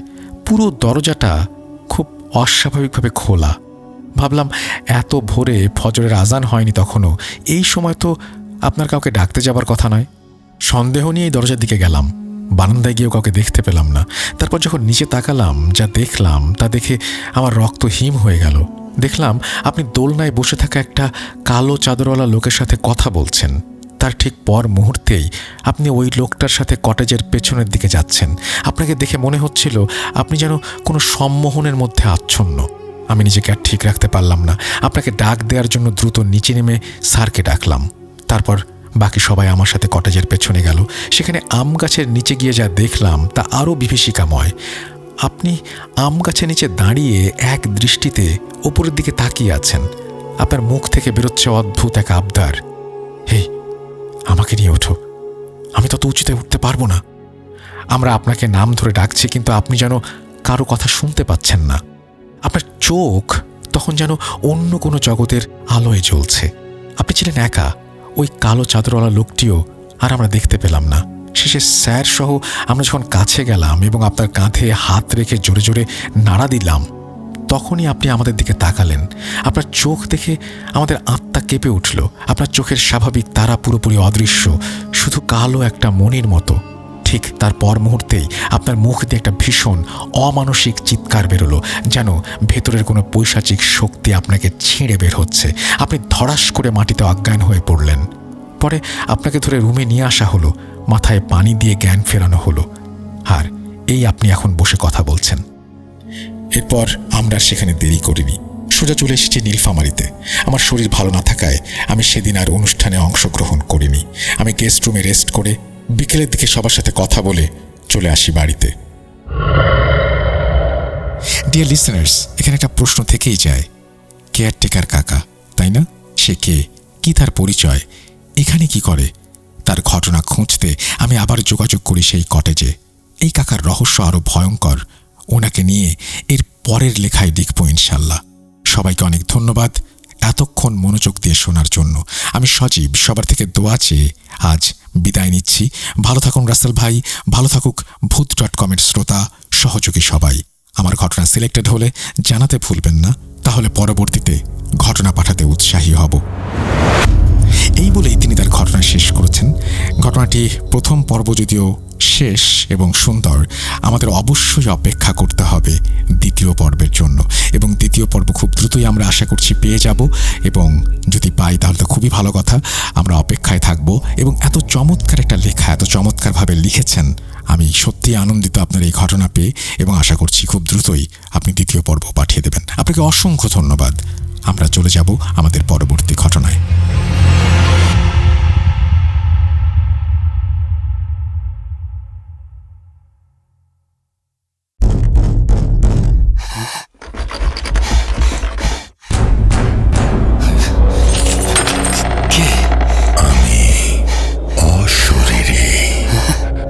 দেখতে পাবে না কবু, এত কাল ধরে শুনছো, শুনতে কি পাও না তবু? ভূত.com, The Fear Returns with Russell। আরও একবার আপনাদের সবাইকে স্বাগত জানাচ্ছি। আমি রাসেল। আশা করছি আপনারা সবাই ভালো আছেন এবং ভালোর তলে আছেন। আমিও ভালো আছি আর ভালোর তলে আছি। এখন যে ঘটনাটি শোনাবো সেটির নাম হচ্ছে নুসরাত, কিন্তু ঘটনাটি পড়ে শুনিয়েছেন জুনায়েদ। তিনিই পাঠিয়েছেন এই ঘটনাটি। চলুন কথা না বাড়িয়ে আমরা সরাসরি ঘটনায় চলে যাই।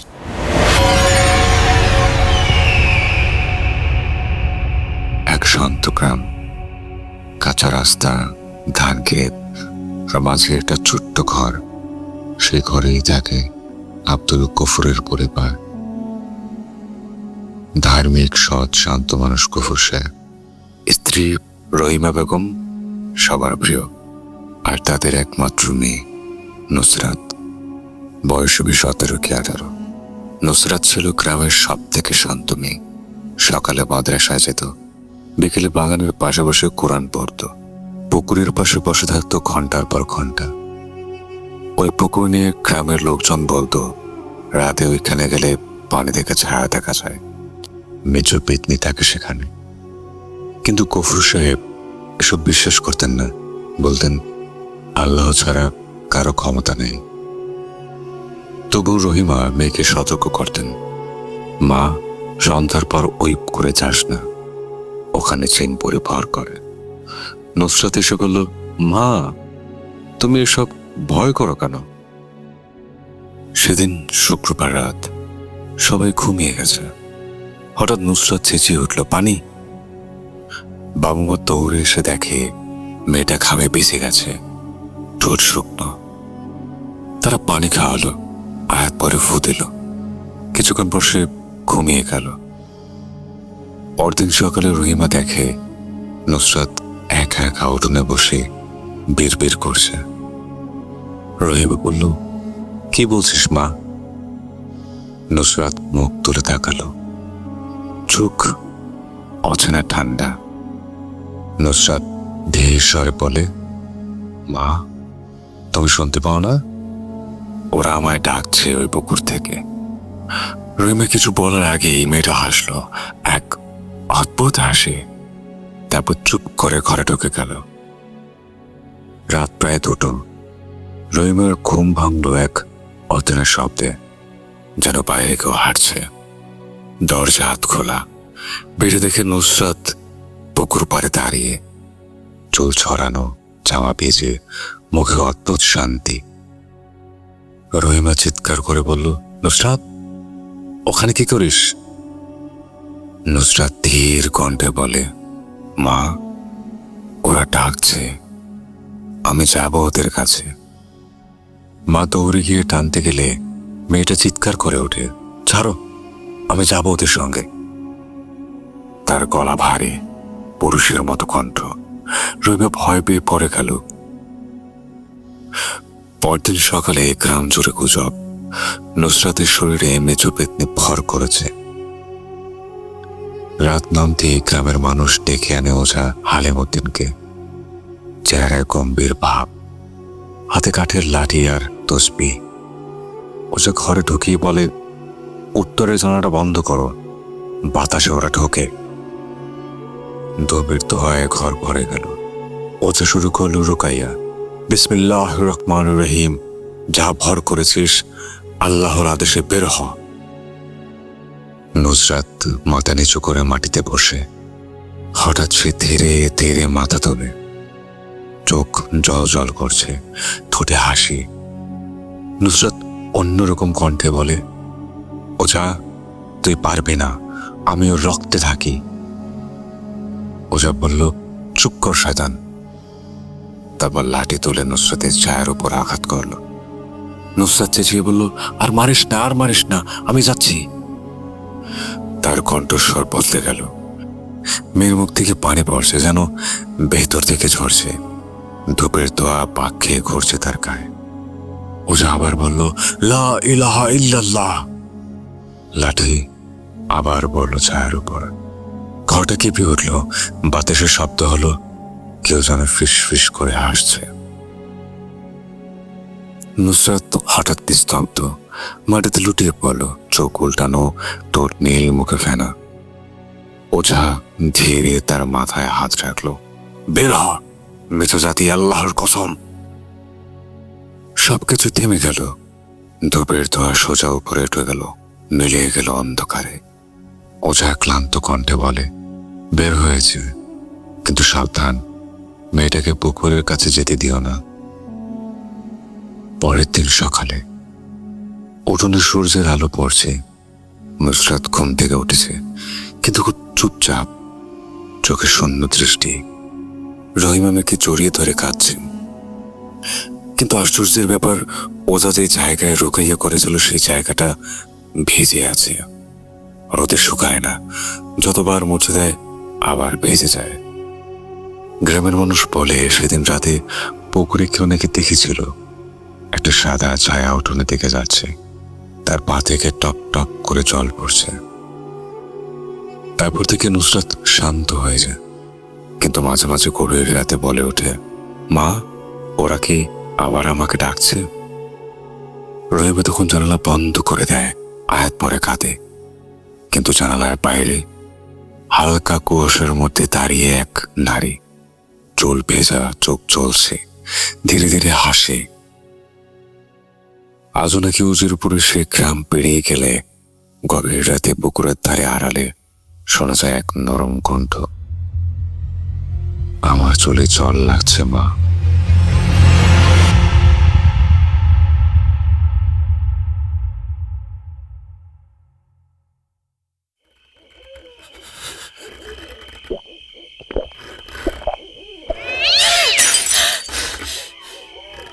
আজ আবার শুনতে পাচ্ছেন শব্দটা?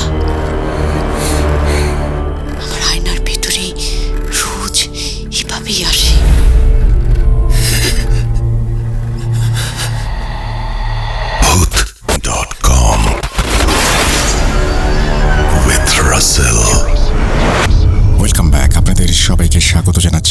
পিপল, আশা করছি আপনারা সবাই ভালো আছেন এবং ভালোর তলে আছেন।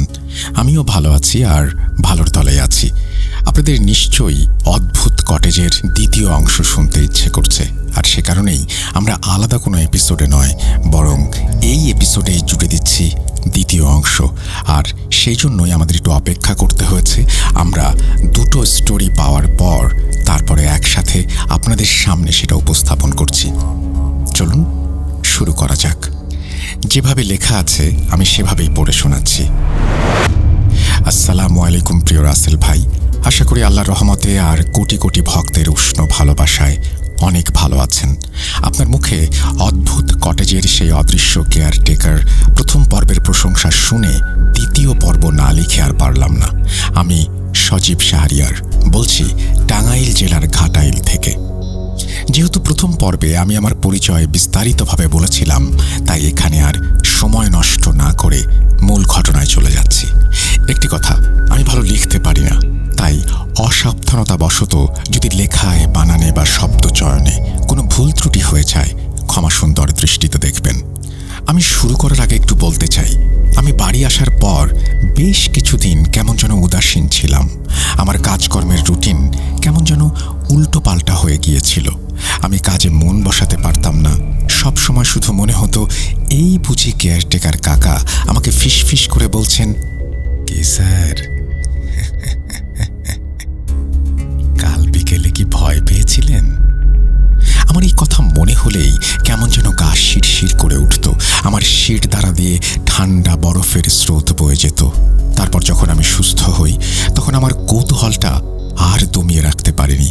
চলে গেলাম সেই অদ্ভুত কটেজে, শুধু আমার চোখে দেখা সেই কেয়ারটেকার কাকার খোঁজে। যাওয়ার সময় ভেবেছিলাম, কাকা তো নেই, তাহলে কিসের মায়া আমাকে এভাবে টানছে? আমি আসলে কার জন্য যাচ্ছি? আসলে আমি সেদিনের পর জানতে পারি যে ওই রকম কোনো কেয়ারটেকার কাকা ওই কটেজেই ছিল না। তবু আমার মন মানছিল না। যাই হোক, শত ভাবনার অবসান ঘটিয়ে আমি একদিন ঠিক পৌঁছে গেলাম সেই কটেজের সামনে। এই কেয়ারটেকার কাকার স্টোরিটা যে এত টুইস্টে ভরা ও লোমহর্ষক হবে, সেটা আমাদের কল্পনাকেও হার মানিয়ে দেয়। আর অপেক্ষা করব না, ডিয়ার লিসেনার্স, চলুন শুরু করি মূল ঘটনা।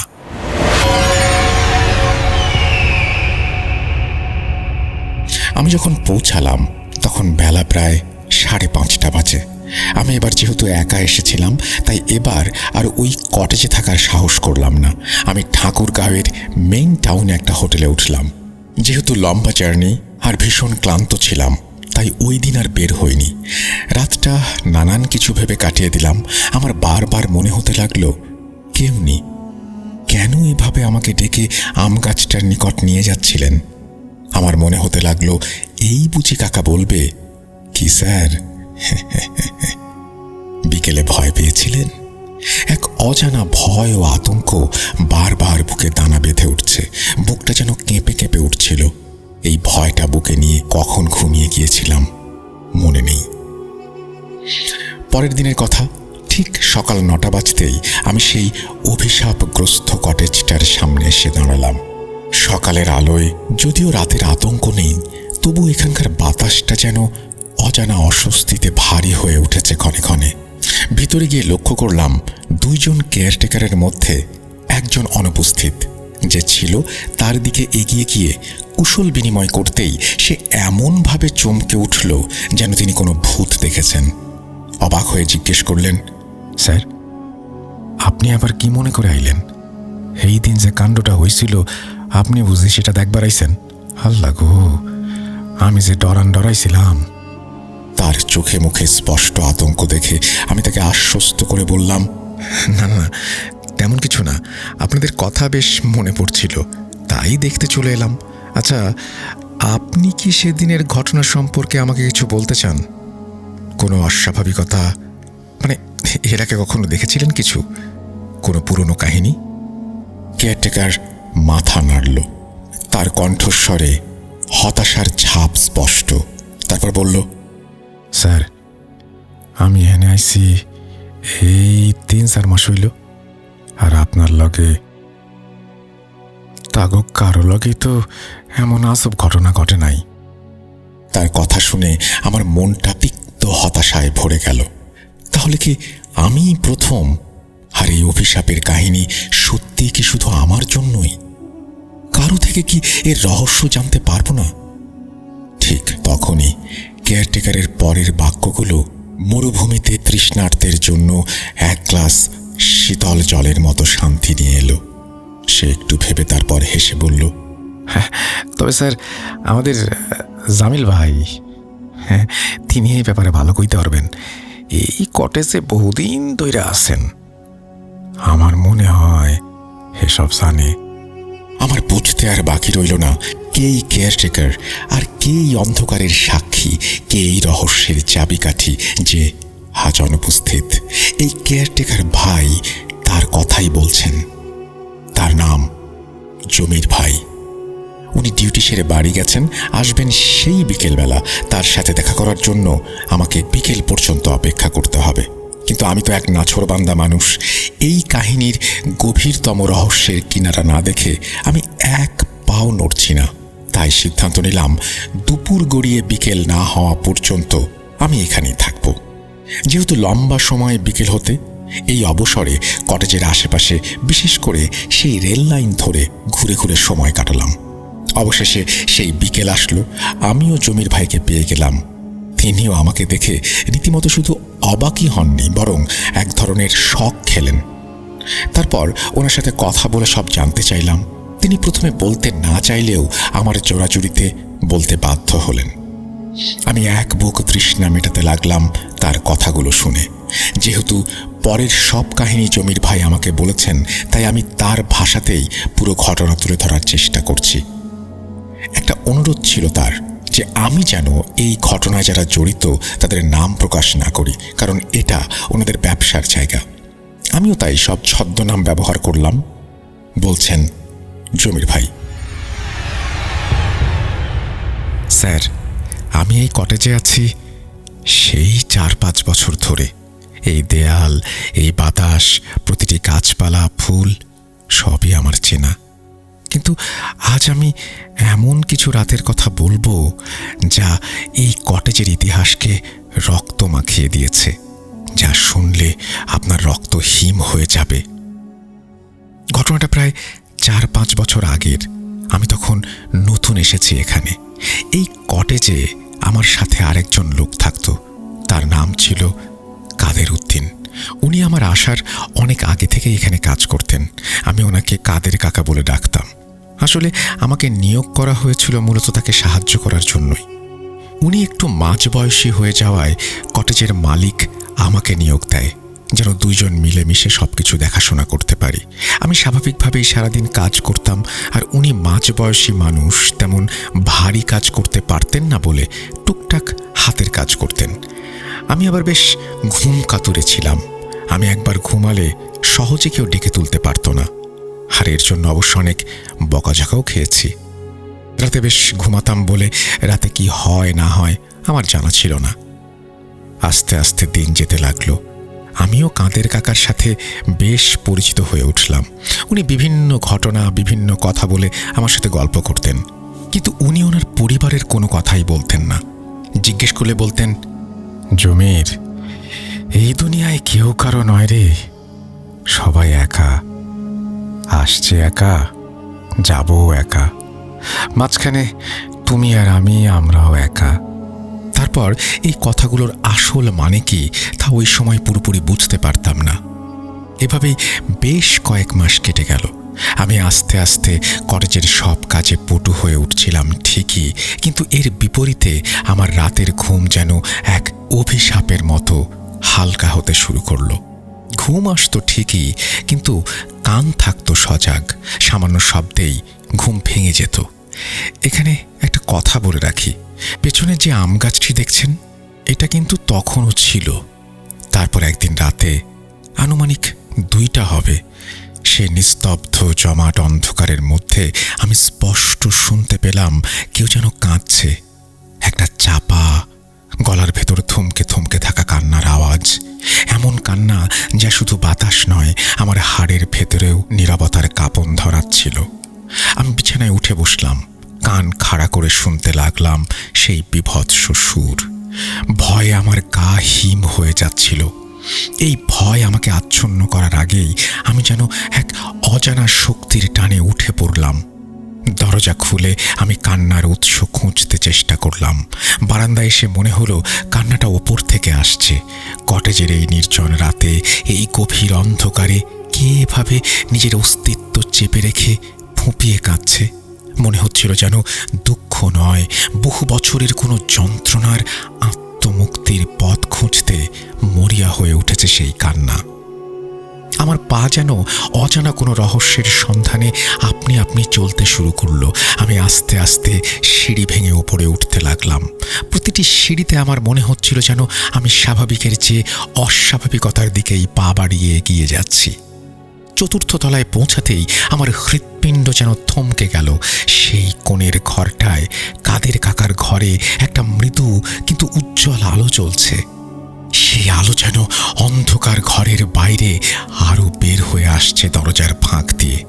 আমি ভয়ে ভয়ে পা টিপে টিপে দরজার কাছে গেলাম। দরজাটা অল্প ফাঁক করা ছিল। সেই ফাঁক দিয়ে যা দেখলাম তা যে কোনো মানুষের রক্তকে হিম করে দেওয়ার জন্য যথেষ্ট।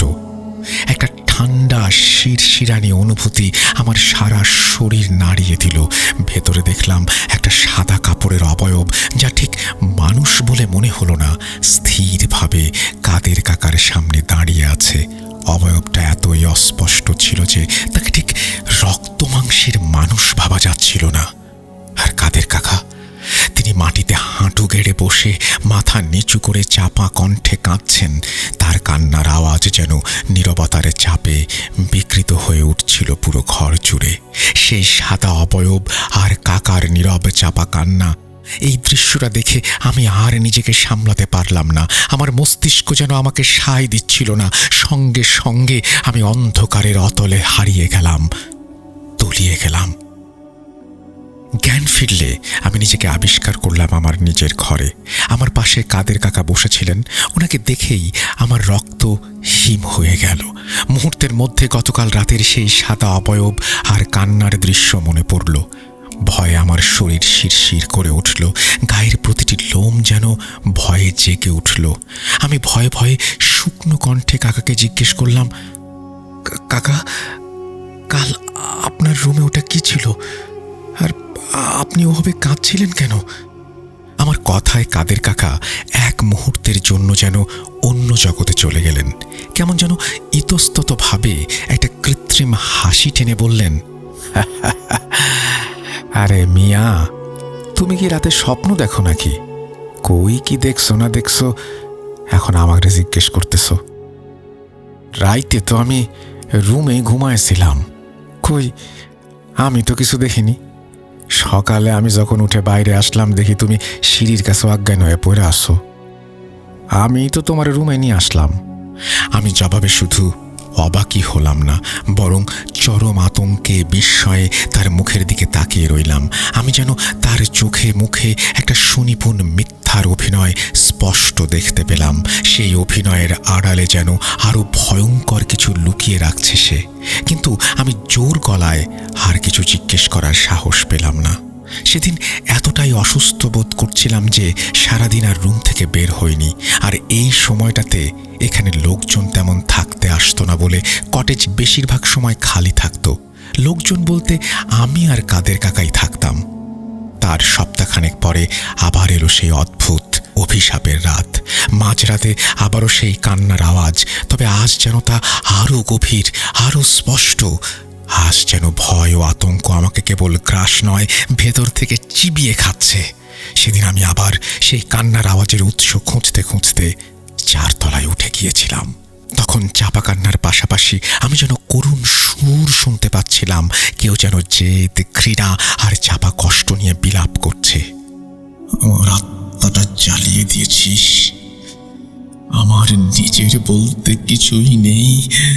আমি আর সহ্য করতে পারছি না। এই কাজ হাসিল করতে হলে আমার যা করা লাগবে আমি সেটাই করব।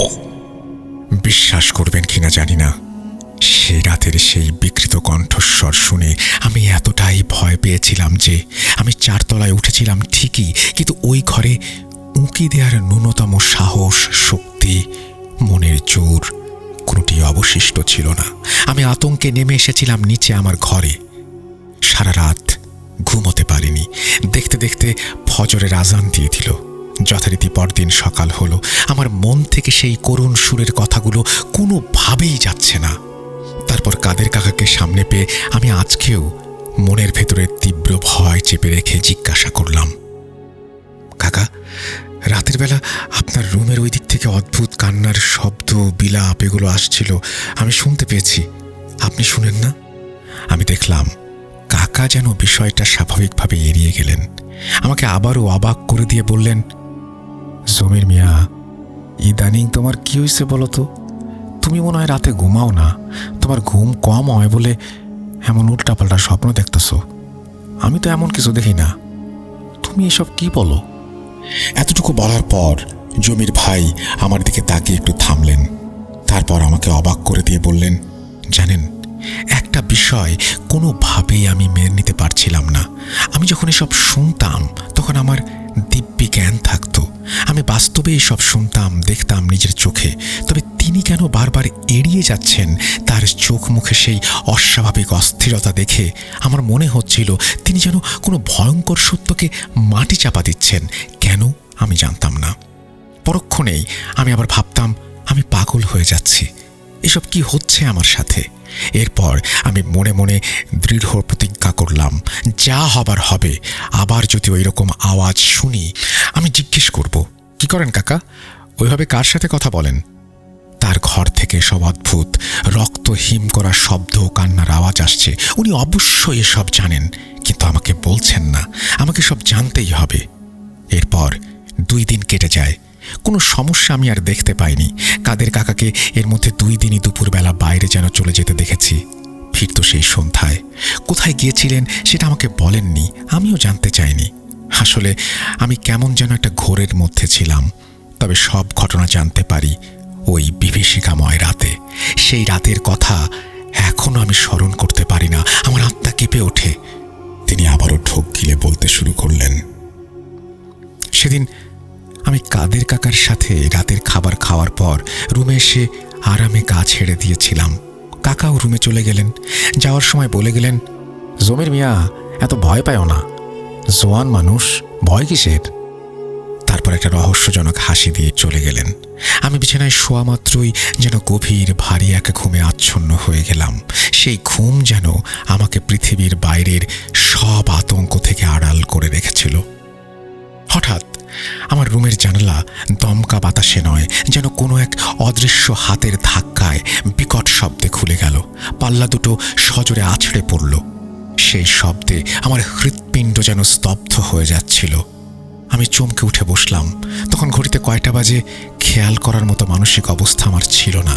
সেই মুহূর্তে আমি শুনতে পেলাম এক বীভৎস গোঙানির আওয়াজ। আওয়াজটা এমন যেন কারো গলা টিপে ধরা হয়েছে, কিন্তু সেটা মানুষের নয়। যন্ত্রণা ও ক্রোধে কুঁচকে যাওয়া এক অস্ফুট আর্তনাদ। এই শব্দ আমার রক্তের শিরায় শিরায় বরফ জমিয়ে দিল। আমি আজ আর ঘরে বসে রইলাম না। বুকে অসীম সাহস এবং আদিম কৌতূহল সঞ্চয় করে বাইরে আসলাম। আমার সমস্ত শরীর কাঁপছিল। আমার পা যেন এক কালো চুম্বকের টানে কাদের কাকার ঘরের দিকে এগিয়ে যাচ্ছিল। সেই ঘর থেকে একটা মৃদু ফিসফিসে আলো আর সেই ভয়ঙ্কর গোঙানির আওয়াজ ভেসে আসছিল। আমি নিঃশ্বাস বন্ধ করে এগিয়ে গেলাম সেই দিকে। উত্তেজনা আর ভয়ানক আতঙ্কে আমার বুক কেঁপে কেঁপে উঠছিল। আমি যেন অনুভব করছিলাম কেউ আমাকে, আমার আত্মাকে চিরতরে গ্রাস করে নেবে। দরজাটা আজও হালকা করে চাপানো।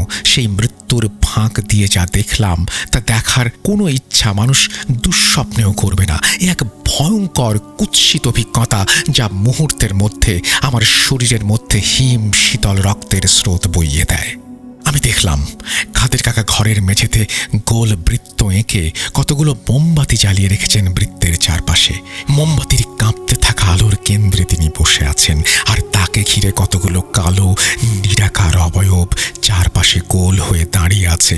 অবয়বগুলো এতই ভয়ঙ্কর কালো যে তাদের জন্য কাদের কাকাকেও ঠিকমতো দেখা যাচ্ছিল না।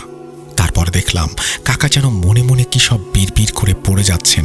তার মুখমণ্ডল বিকৃত, যন্ত্রণাপূর্ণ এবং ঘামে ভেজা। যত সময় যাচ্ছিল কালো অবয়বগুলোর সংখ্যা যেন বাড়তেই থাকলো। আস্তে আস্তে পুরো ঘরটা যেন কালো এই ছায়া মূর্তিতে ভরে উঠল। তাদের উপস্থিতি যেন ঘরের ভেতরের বাতাসকে ঘন, দমবন্ধ, গুমোট করে তুলছিল। এক সময় তারা চারিদিকে বৃত্তাকারভাবে ঘুরতে আরম্ভ করলো। আমি সেই সময়টাতে এতক্ষণ যে কিভাবে দাঁড়িয়েছিলাম জানি না। আমার পা যেন মেঝেতে গেঁথে গিয়েছিল, আমি নড়তে পারছিলাম না। আমার এমন মনে হচ্ছিল যেন আমি মৃত্যুর মঞ্চে দাঁড়িয়ে আছি। তারপর যা হলো আমি সেটা স্মরণ করলে এখনো ভয়ে শিউরে উঠি।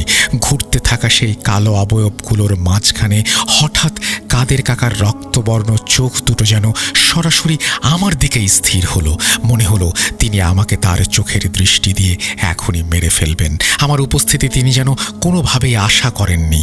তিনি আমার দিকে রক্ত চোখে ভয়ঙ্কর রাগান্বিত হয়ে গম্ভীর ঝাঁঝালো কণ্ঠে বললেন, জমির, তুই এখানে সে কাজটা ভালো করিসনি। আমার কাজে তুই বাধা দিয়ে ফেলেছিস। এই কাজ অসম্পূর্ণ করা কিন্তু মোটেও উচিত হবে না।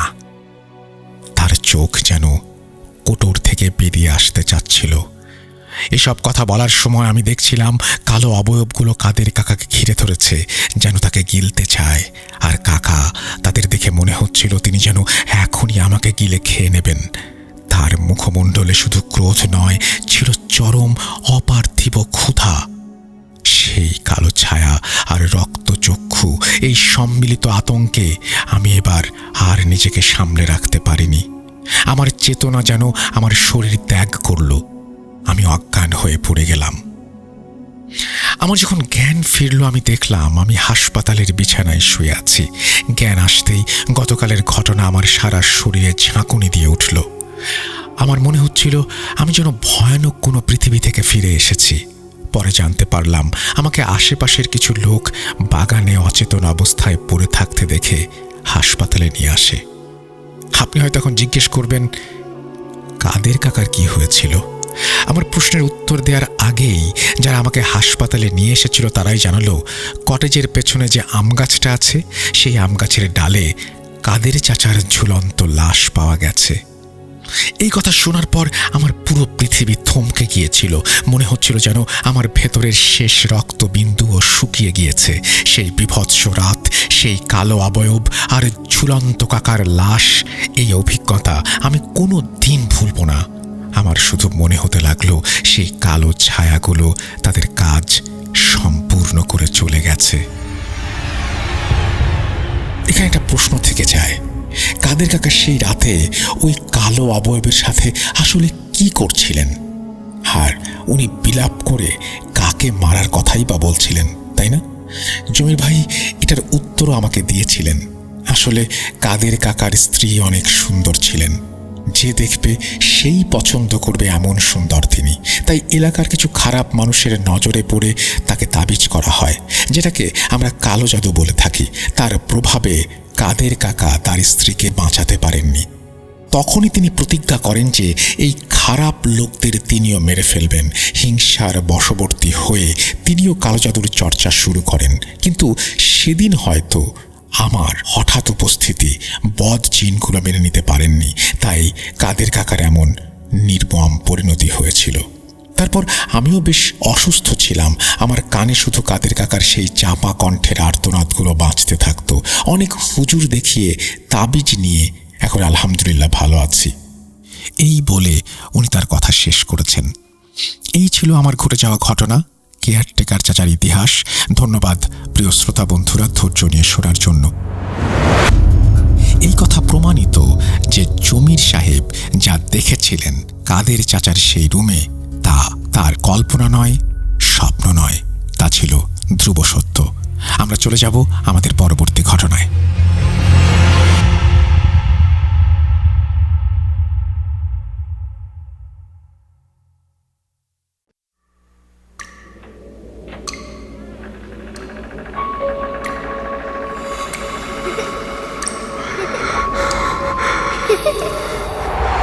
লুকোচুরি খেলবে? লুকোচুরি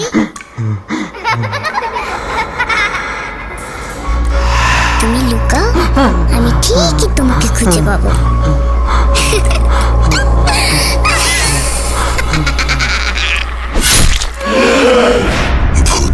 Voot.com with Russell.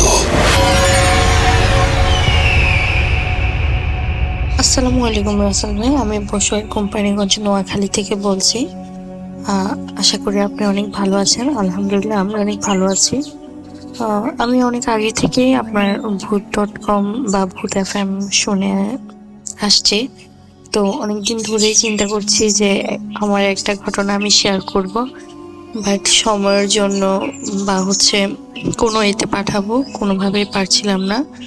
তো এবার আমি সিদ্ধান্ত নিয়ে নিলাম যে ঘটনাটা আপনাকে পাঠাবো। তো আজকে আমি যে ঘটনাটা শেয়ার করব সেটা হচ্ছে আমার সেজ বোনের সাথে ঘটা। তো আমরা 4 বোন। তো আমার সেজ বোনের সাথে ঘটে যাওয়া কিছু ঘটনা আমি আজকে আপনার সাথে শেয়ার করতে যাচ্ছি। তো ঘটনাটা হচ্ছে 2012 সালে। তখন আমার আব্বু ছিল, আর আমাদের বাড়িটা ছিল একটু গ্রাম সাইড বলতে আমরা নোয়াখালী যে জায়গায় এখন আছি সেটা হচ্ছে কোম্পানিগঞ্জ, আর ওটাকে চরপকিরা ধরে। তো আমরা ওইখানে ছিলাম বেশ কিছু বছর বলতে ছোটবেলা থেকে প্রায় আমরা 15 সাল পর্যন্ত আমাদের বাড়িতে অবস্থানরত ছিলাম। এরপরে কিছু ঘটনার কারণে বা কিছু সময় স্বল্পতার কারণে আমরা এখানে চলে আসি। তো আমি আজকে যে ঘটনাটা শেয়ার করব সেটা আমি শুরু করছি। তার আগে আমি আমাদের বাড়ির কিছু ডিরেকশন আপনাকে দিয়ে রাখছি। আমাদের বাড়িটা টোটাল 6 ফ্যামিলি নিয়ে আমাদের বাড়ি। গ্রামের বাড়িতে মূলত 6 অনেকজন ফ্যামিলি নিয়ে একটা বাড়ি এরকম হয়। তো আমাদের বাড়িটা ছিল 6টা ফ্যামিলি। তার মধ্যে আমাদের যে ঘরটা ছিল সেটা ছিল একদম রোড সাইড। আমাদের ঘরটা দেখা গেলে মনে হয় যে পিছনে কোনো ফ্যামিলি নেই বা কোনো ঘর নেই, এরকম ছিল আমাদের ঘরটা। তো 2000 সালে যখন আমাদের ঘরটা 2000 সালে করা হয়, তো তখন ছিল 2টা বেড, একটা কিচেন, একটা ডাইনিং আর একটা ড্রয়িং। এরপরে আমার আব্বু দেশে আসার পরে আব্বু আবার আলাদা করে 2 রুম করে। আমরা যখন বড় হয়েছি তখন ওয়াশরুমটাও করে। তো আরো বাড়তি 2টা রুম করা হয়, 2টা ওয়াশরুম করা হয়। তো ঘরটা অনেক বড় হয়ে যায়। আর আমাদের ঘরটা যে 2টা দরজা, একটা সামনে দিয়ে ঢোকা আর একটা পিছনের দরজা দিয়ে ঢুকলে প্রথম ডাইনিং। আর গ্রামের বাড়িতে বেশিরভাগই রান্নাঘরটা বাইরে থাকে। তো আর পাশে একটা বেডরুম, এরপরে গলি সিস্টেম করে গলির 2 মাথায় বেডরুমগুলা। টোটাল 4টা বেডরুম, একটা ড্রয়িং, একটা ডাইনিং আর একটা কিচেন, আর একটা স্টোর রুম আর 2টা ওয়াশরুম। তো ঘটনাটা যখন ঘটে 2012 সালে, তখন অনেকটা গরম ছিল। আর আমাদের ঘরটা ছিল সামনে ক্যান্ডিলিভার বলি ওইটাকে আমরা, সামনে 2 পাশে 2টা সিঁড়ি করে উপরে ছাদ করে একটা সিস্টেম করা হয় বৈঠকখানা স্টাইলের। ওইখানে বসে আমরা আড্ডা দিতাম। ইভেন আমার আব্বু গরমে ওইখানে ফ্লোরটাকে ধুয়ে ওখানে শুয়ে থাকতো বাইরে। তো এরকমই একদিন গরমের দিনে আমার আব্বু ওই ফ্লোরটাকে পরিষ্কার করে ধুয়ে ওইখানে শুয়ে আছে আম্মু সহ। রাত তখন আনুমানিক 8:30 কি 9টা এরকম হবে। আমি বাহিরে এরকম জায়গা ছিল, সামনের যে দরজাটা ওইখান দিয়ে আমি হাঁটছিলাম। আর আমাদের ডাইনিংয়ের পাশে কর্নারে যে রুমটা ছিল ওই রুমে আমার সেজ বোন শুয়ে আছে রাতের বেলা। কারেন্ট নেই গ্রামে, তো কারেন্টে অনেক বেশি সমস্যা করে। তো তখন প্রায় ক্যান্ডেলের আলোটা নিভে গিয়েছে এবং আমাদের লাইটে চার্জ নেই। সেজন্য পড়ালেখা না করে আমরা কেউ হাঁটছি কেউ ঘুমাচ্ছি এমন। তখন আমার বড় 2 বোনে বিয়ে হয়ে গেছে আর আমরা 2 বোন ছিলাম। তো সেজ বোন ওইখানে ঘুমাচ্ছিল। তো হুট করে ও দেখছে কি টেবিলের উপর একটা বক্স ছিল, ওই বক্সে আমাদের কিছু কসমেটিক্স ছিল। আপু দেখছে কি আমি ওই কসমেটিক্সের জিনিসপত্র নিয়ে নাড়াচাড়া করছি। বলে রাখা ভালো, এখানে আমি ছিলাম না, আমি তো ছিলাম সামনের দরজায় হাঁটছিলাম। কিন্তু আপু দেখছে যে আমি ওই বক্সের জিনিসপত্র নাড়াচাড়া করছি। ইভেন আপু শুনতেছে যে কিচেন রুমে আম্মু তরকারি গরম করতেছে, গরমের দিন। তো মানে আমার মতো দেখতে থাকা জিনিসটাকে আপু জিজ্ঞেস করতেছে যে আম্মু কেন তরকারি গরম করছে, আমি তো একবার তরকারি গরম করে রেখে এসেছি। তখন ওই জিনিসটা বলে যে হ্যাঁ আম্মু তরকারি গরম করছে। হয় না এরকম যে আমরা অনেক সময় ঘুমাই কিন্তু আমাদের কান জেগে থাকে, আমরা কোথায় কি শব্দ হচ্ছে শুনি বা আধো আধো চোখে তাকালে অনেক কিছু দেখি ঝাপসা, এরকম একটা অবস্থায় ছিল আপু। তো হুট করে আমার পাশে আম্মু এসে দাঁড়ায়, মানে আম্মুর মতো দেখতে কিছু একটা এসে দাঁড়ায়, এসে আপুকে বলে যে আমি তরকারি গরম করছি। তখন আপু বলে যে আপনি কেন গরম করছেন, আমি তো তরকারি একবার গরম করেছি। তখন ওই জিনিসটা বলে যে না তুই তরকারি গরম করস নাই, আর তুই মিথ্যে কথা বলতেছস কেন। এই কথা বলে আপুর গলা টিপে ধরছে। এর মধ্যে আপু হুট করে চিৎকার শুরু করে দেয়। চিৎকারের শব্দ শুনে আমি উঠে আম্মুকে জাগাচ্ছি, আপুকে জাগাচ্ছি। আমি ভীষণ মানে ভয়ে ছিলাম, আমি কাঁপতেছি ভয়ে। তখন ওই আম্মু ভাবছে কি হয়তো আমি যে বাইরে হাঁটছি, বাইরে হয়তো সাপ টাপ কোনো কিছু দেখেছি, আম্মু উঠে আমাকে দেখতেছে। তো আমি মানে চিৎকারটা এতটা ভয়ানক ছিল যে আমি মুখ দিয়ে বলবো যে আপু চিৎকার করছে, আমি এটা পারছিলাম না। আমি বারবার ইশারা করছিলাম আপুর রুমের দিকে।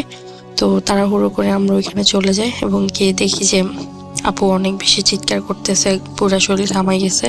পরে আব্বু ওইখান থেকে নিয়ে আসে আপুকে, এনে বসায়, পানি খাওয়ায় এবং জিজ্ঞেস করে যে কি হয়েছে। তখন আপু এই ঘটনাটা বলে। এই ঘটনাটা হয়ে যাওয়ার বেশ কিছুদিন পরে তখন আর কেউ এত বেশি গুরুত্ব দেয়নি এই ঘটনাটাকে, মানে হয়তো ভেবেছে আপু ঘুমের মধ্যে কোনো কিছু খারাপ বুঝেছে বা কোনো কিছু একটা। তো এর কিছুদিন পরে তখন শীত চলে আসছে। শীতের সময় আমরা এরকম গরম পানির যে ব্যাগ থাকে ওই ব্যাগ নিয়ে আমরা দুই বোন কাড়াকাড়ি করছিলাম যে আমি রাখবো না ও রাখবে। এরকম করতে করতে আমরা রাতে ঘুমাই যাই। ঘুমাই যাওয়ার পরে হুট করে আপুর মানে পেটের উপরে কোনো কিছু একটা নড়াচড়ার অনুভব পায়। তখন আপু হাত দেয়, হাত দেওয়ার পরে দেখে যে লোম জাতীয় মানে লোমওয়ালা কোনো একটা জিনিস। তো ওইটা হচ্ছে অনেক গরম আর হচ্ছে মানে পশমে ভরা। আপু ওই জিনিসটাকে হাত দিয়ে টাচ করতে করতে যতটুকু হাত নিচ্ছে ততটুকুই লম্বা জিনিসটা। তখন হঠাৎ করে জিনিসটা নড়ে চড়ে ওঠে এবং আপু চিৎকার দিয়ে ওঠার পরে পরে জিনিসটা দৌড়ে চলে যায়। আপু স্পষ্ট বুঝতে পারতেছে মানে ওর শরীর দিয়ে নেমে জিনিসটা চলে যাচ্ছে। তখন তাড়াতাড়ি আব্বু আম্মু মানে আমরা সবাই উঠে বসে আব্বুকে জিজ্ঞেস করি। তো আব্বু বলে যে ইঁদুর হবে। আবার আমি বলছি গরম পানির ব্যাগ, কিন্তু গরম পানির ব্যাগটা ছিল টেবিলের উপর, আর যে জিনিসটা চলে গেছে আব্বু বলতেছি ইঁদুর। আব্বু বলতেছি ইঁদুর হইলে ইঁদুরের একটা স্বাভাবিক সাইজ থাকে বা একটা থাকে। ইঁদুরের কিছু অংশ গেলে ওর লেজটা অনেক চিকন থাকে, কিন্তু এই জিনিসটা আমি যতটুকু হাত দিচ্ছি ততটুকুই লম্বা, অনেকটা সাপের মতো। মানে এই একটা ঘটনা। এরপর 13 সালে আমার আব্বু মারা যায়। ও এর মধ্যে আবার মানে হুজুর এনে আমাদের ঘরে মোটামুটি ঝাড়ফুঁক করে। আমার আব্বু অনেক বেশি নামাজি ছিল, উনি তাহাজ্জুদ নামাজ পড়তো, ইভেন আমাদেরকেও নামাজের জন্য অনেক বেশি করতো। তো আব্বু মারা যাওয়ার পরে 13 সালে আব্বু মারা যায়, 15তে আপুর বিয়ে হয়। বিয়ে হওয়ার পরে মানে বিয়ের পরপরই আপু কনসিভ করে ফেলে। তো একদিন আপুর শ্বশুর বাড়িতে ঘটনা এটা, মানে বিয়ের আগে আর আমাদের বাড়িতে কোনো ঘটনা ঘটে নাই। বিয়ের পরে শ্বশুর বাড়িতে একটা ঘটনা ঘটে, সেটা হচ্ছে আপুর রুমের পাশেই ছিল ড্রেন।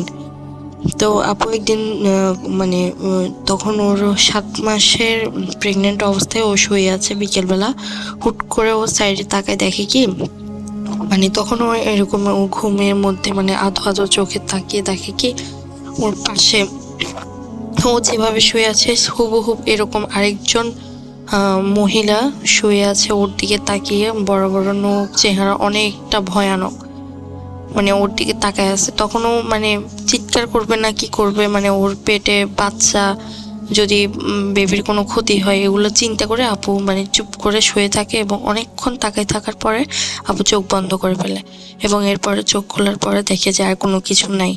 এরপরে এটা উনি ওনার শ্বশুর শাশুড়িকে জানায়।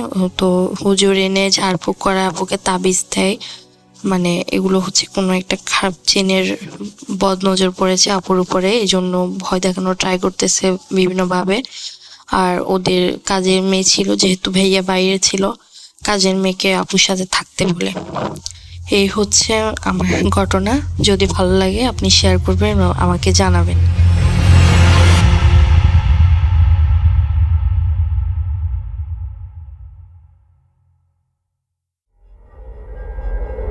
spirit, be here with me.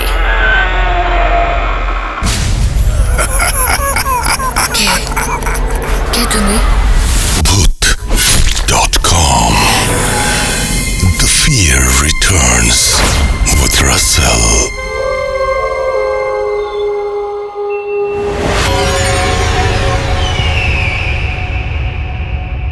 নাম মোস্তফা কামাল সাক্কু, গ্রাম চকবাজার, কুমিল্লা, থাকা কোতোয়ালি, কুমিল্লা। আসসালামু আলাইকুম রাসেল ভাই, আশা করি আল্লাহর রহমতে ও আমাদের সকলের দোয়ায় আপনি সুস্থ আছেন। আমি আপনার ভূত এফএমের একজন বড় ফ্রেন্ড। সেই সাথে 2012 সাল থেকে মোবাইলের মেমোরিতে ভূত এফএম লোড করে প্রতি রাতে ঘুমানোর আগে শুনে ঘুমাতাম আর শুক্রবারের জন্য অপেক্ষায় থাকতাম। তখন শুক্রবার মানে ছিল আমার কাছে অন্যরকম একটা রাত। এখন খুব মিস করি সেই দিনগুলোকে, যখনই আপনার ভূত এফএমগুলো শুনি। রাসেল ভাই, আমি একজন মালয়েশিয়ান প্রবাসে থাকি, এই জন্য স্টুডিওতে আসা আমার পক্ষে সম্ভব না। আমার ঘটনাটি যদি আপনার ভালো লাগে, দয়া করে আপনার কণ্ঠে আমার ঘটনাটুকু শোনাবেন, আর সেই ঘটনা শুনে নিজেকে অনেক ভাগ্যবান মনে করব। কথা না বাড়িয়ে আমি সরাসরি ঘটনায় চলে যাই। ঘটনাটি আমার সাথে ঘটে যাওয়া একটি ঘটনা। সাল 2009। তখন সময়টা ছিল গরমকাল, আর আমাদের দেশে গরমকাল মানে লোডশেডিং। বরাবরের মতো সেই রাতে ঘুমানোর আগে রাত প্রায় 12টা থেকে 12টা 30 মিনিটের মধ্যে কারেন্ট চলে যায়। শহরে বাড়ি হওয়াতে কারেন্ট ছাড়া বাসায় বসে থাকা অসম্ভব ছিল, তাই সাথে সাথে রাস্তায় বের হয়ে গেলাম। রাস্তায় বের হয়ে দেখি আমার দুই বন্ধু রিমন আর আরমান, ওরাও গরমের জন্য রাস্তায় বের হয়েছে। রিমন আমায় দেখে বলল, বন্ধু চলো সামনে থেকে গিয়ে সিগারেট খেয়ে আসি। তখন আরমানও বলল চলো। তারপর ওদের সাথে হাঁটতে লাগলাম, কারণ সিগারেট দোকানটা ছিল আমাদের বাসা থেকে প্রায় 5 মিনিটের রাস্তা। 3 জন হাঁটতেছি, তখন আমার মোবাইলে আমার গার্লফ্রেন্ড কল আসে, আর আমি ওর সাথে কথা বলা শুরু করে দেই। রিমন আর আরমান ওরা দুইজন কথা বলতেছে, আমি ওদের পিছন পিছন হাঁটতেছি আর গার্লফ্রেন্ডের সাথে কথা বলতেছি। হঠাৎ কিছুক্ষণ পর মনে হইল আমি অনেকক্ষণ যেমন হাঁটতেছি, কিন্তু আমার আশেপাশে আমি কাউকেই দেখতেছি না। চারিদিকে কেমন জানি অন্ধকার মনে হইতেছিল। তখন আমি লক্ষ্য করলাম আমি হাঁটতে হাঁটতে অজানা কোথাও এসে পড়েছি, কিন্তু কোথায় আসলাম তা আমি বুঝতেছি না। চারদিক অন্ধকার, কারো কোনো সারা শব্দ নেই। হঠাৎ করে মনের ভেতরে একটু ভয় কাজ করা শুরু করলো। তখন খেয়াল করলাম আমার গার্লফ্রেন্ড, সেও চুপ, কোনো কথা বলছে না। আমি 2-3 বার হ্যালো বললাম, কিন্তু কোনো রিপ্লাই পাই নাই। তখন হাতির মোবাইলটা হাতে নিয়ে দেখি মোবাইলটা অফ হয়ে গেছে। মনের ভিতরের ভয়টা যেন একদমই আমায় কাবু করে ফেললো। আমার পুরো শরীর পাথরের মতো শক্ত হয়ে গেছে। যেখানে দাঁড়িয়েছিলাম সেই জায়গা থেকে আমি কোথাও মুভ করতে পারছি না। আমার সাথে কি হচ্ছে এইসব? আমি কোথায়? উল্টাপাল্টা অনেক কিছু ভাবতে লাগলাম, আর মনে মনে আল্লাহকে ডাকা শুরু করলাম। যে সূরা মনে পড়তেছে তা পড়তে শুরু করলাম। হঠাৎ মনে হলো আমার পিছনে কেউ, সে আমার দিকে আস্তে আস্তে এগিয়ে আসতেছে। মনের ভয়টা আরো বেড়ে গেল। আমার মনে হচ্ছিল আমি এখনই দম বন্ধ হয়ে মারা যাব। ঠিক তখনই কে যেন পিছন থেকে আমার হাত ধরে একটা টান দিল, আর ঠিক তখনই সাথে সাথে আমি দেখতে পেলাম আমি শ্মশানের মধ্যে বেওয়ারিশ কিছু কবরের উপর দাঁড়িয়ে আছি। আর আমার হাত ধরে যে টান দিয়েছিল উনি ছিল সেই শ্মশানের দারোয়ান। উনি আমার হাত ধরে আমায় বলল, এখানে এত রাতে কি জন্য আইসস? আমি ওনার গলা শুনে বুঝতে পারলাম উনি মানুষ। সাথে সাথে উনিকে জড়িয়ে ধরে বলতে লাগলাম, আমাকে এখান থেকে নিয়ে চলুন। এই কথাটা 2-3 বার বলার পর আমি সেন্স হারিয়ে ফেলি। জানি না কতক্ষণ আমার সেন্স আসেনি। আমি চোখ মেলে দেখি ওই লোকটার সাথে আরো 2 জন লোক আমার পাশে দাঁড়িয়ে আছে। ওদের দিক তাকিয়ে আমি উঠে বসলাম। দেখি একটি দোকানের সামনে মাটিতে আমি বসা। কি হচ্ছে এই সব আমি তখনও বুঝতেছিলাম না। তখন এক লোক আমার বাসার ঠিকানা জানতে চাইল। তখন আমি আমার বাসার ঠিকানা দিলাম আর আমার আব্বুর নাম্বারটা দিলাম। ওই লোকটা আব্বুকে কল করে আসতে বলল। তারপর সাথে থাকা 2 লোক আমায় বলতে লাগলো, এত রাতে আমি কেন আসলাম এই জায়গায়? তখন আমি শুধু একটা কথাই বলছি, আমি জানি না আমি কিভাবে এখানে আসছি। তখন দারোয়ান ভাই যে আমার হাত ধরে টান দিয়েছে, তখন তিনি বলতে শুরু করলেন উনি শ্মশানের গেটের পাশে বসেছিলেন। আমি নাকি মোবাইলে কথা বলতে বলতে ওনার সামনে দিয়ে শ্মশানে ঢুকে পড়ি। উনি তখন ভাবতেছিল হয়তো আমি নেশাখোর, তাই নেশা করার জন্য ভিতরে যাচ্ছি। কিন্তু উনি মনে মনে ভাবতে লাগলো রাত প্রায় 2টা বাজে, এত রাতে শ্মশানের ভিতরে তো কোনো নেশাখোর যাওয়ার সাহস করবে না। তখন উনি নাকি একটু ভয় পেয়েছে। তারপরও উনি অনেক কিছু চিন্তা করে আমার পিছনে পিছনে যেতে লাগলেন এইটা দেখার জন্য যে আমি কি করি। তখন উনি দেখলেন আমি নাকি শ্মশানে ঢুকে সরাসরি বেওয়ারিশ কবরস্থানের মধ্যে জায়গায় চলে যাই এবং এক জায়গায় দাঁড়িয়ে থাকি আর একা একা নাকি কী সব ভাষায় নিজে নিজে কথা বলতেছি। উনি ব্যাপারটা অনেকক্ষণ যাবৎ দেখতেছেন, কিন্তু উনি যখন বুঝতে পারেন আমার হয়তো কোনো সমস্যা হয়েছে, তাই উনি সাহস করে আমার কাছে যান আর আমার হাত ধরে টান মারেন। আর আমি নাকি সাথে সাথে ওনাকে জড়িয়ে ধরে সাথে সাথে সেন্সলেস হয়ে যাই। এই কথা শুনে ওই 2 লোকের মুখ থেকে কোনো কথা বের হচ্ছে না। আমি তো পুরাই অবাক। তারপর কিছুক্ষণ পর আব্বু আসে রিক্সা নিয়ে। দারোয়ান আব্বুকে সব কিছু খুলে বলে। তারপর আমি আব্বুর সাথে বাসায় চলে যাই। বলে রাখা ভালো, রাসেল ভাই, আমি যে শ্মশানে ছিলাম তা আমার বাসা থেকে প্রায় 2 কিলোমিটার দূর। যাই হোক, আব্বু আর কিছু বলেন নাই। বাসায় গেলাম, মা অনেক বকাঝকা দিল আমাকে। তারপর আমি ঘুমাইতে আমার বেডে চলে যাই। বেডে শুয়ে ভাবতেছিলাম কি হয়েছে আমার সাথে, আর আমার সাথে থাকা 2 বন্ধু ওরা কোথায়। অনেক চিন্তা তখন আমার মাথায়। মোবাইল বন্ধ থাকার কারণে রাতে বন্ধুদেরকে ফোন দিতে পারি নাই। চিন্তা করতে করতে কখন জানি ঘুমিয়ে পড়ি। ঘুমের ঘুরে আমি একটা স্বপ্ন দেখি। স্বপ্নটা ছিল এমন, 2 জন লোক এসে আমার হাত ধরে আমায় কোথাও নিয়ে যাওয়ার জন্য চেষ্টা করতেছে, কিন্তু আমি ওদের মুখগুলো দেখতে পারতেছি। আমি অনেক চেষ্টা করতেছি ওদের হাত থেকে আমার হাত ছাড়ানোর, কিন্তু আমার মনে হচ্ছে ওরা আমার হাত লোহার কোনো কিছু একটা দিয়ে বেঁধে রেখেছে আর তাদের সাথে আমায় নিয়ে যাওয়ার জন্য চেষ্টা করতেছে। তখন দেখি হঠাৎ সেই দারোয়ান লোকটা আবার এসে আমার হাত ধরে টান দিয়ে ওদের কাছ থেকে আমাকে দূরে সরিয়ে নিয়ে আসে। আর তখনই ওই 2 লোক আমার দিকে তাকিয়ে বলতে লাগলো, আজ তুই এই দারোয়ান লোকটার জন্য বেঁচে গেলি, কিন্তু এই দারোয়ান লোককে আমাদের হাত থেকে কে বাঁচাবে? এই কথা বলে সাথে সাথে দারোয়ান ভাইয়ের পা ধরে ওনাকে টেনে হিঁচড়ে আমার কাছ থেকে নিয়ে চলে গেল। ওনাকে বাঁচানোর জন্য আমি অনেক চেষ্টা করি, কিন্তু আমি ব্যর্থ হই। আমি দারোয়ান ভাইটাকে ধরে রাখতে পারি নাই। ওরা দারোয়ান ভাইটাকে নিয়ে অন্ধকারে মিলিয়ে গেল। তখন আমি জোরে জোরে কান্না করছিলাম। হঠাৎ মা এসে আমায় ডাকতে শুরু করলো। আমি সাথে সাথে ঘুম থেকে উঠে মাকে জড়িয়ে ধরে কান্না করতে লাগলাম। তখন মা বুঝতে পারলো যে রাতে আমার সাথে খারাপ কিছু হয়েছে। পরে সকাল হলো, আমি ঘুম থেকে উঠে ফ্রেশ হয়ে নাস্তার টেবিলে আসার পর মা আমাকে জিজ্ঞাসা করলো কাল রাতে কি হয়েছে।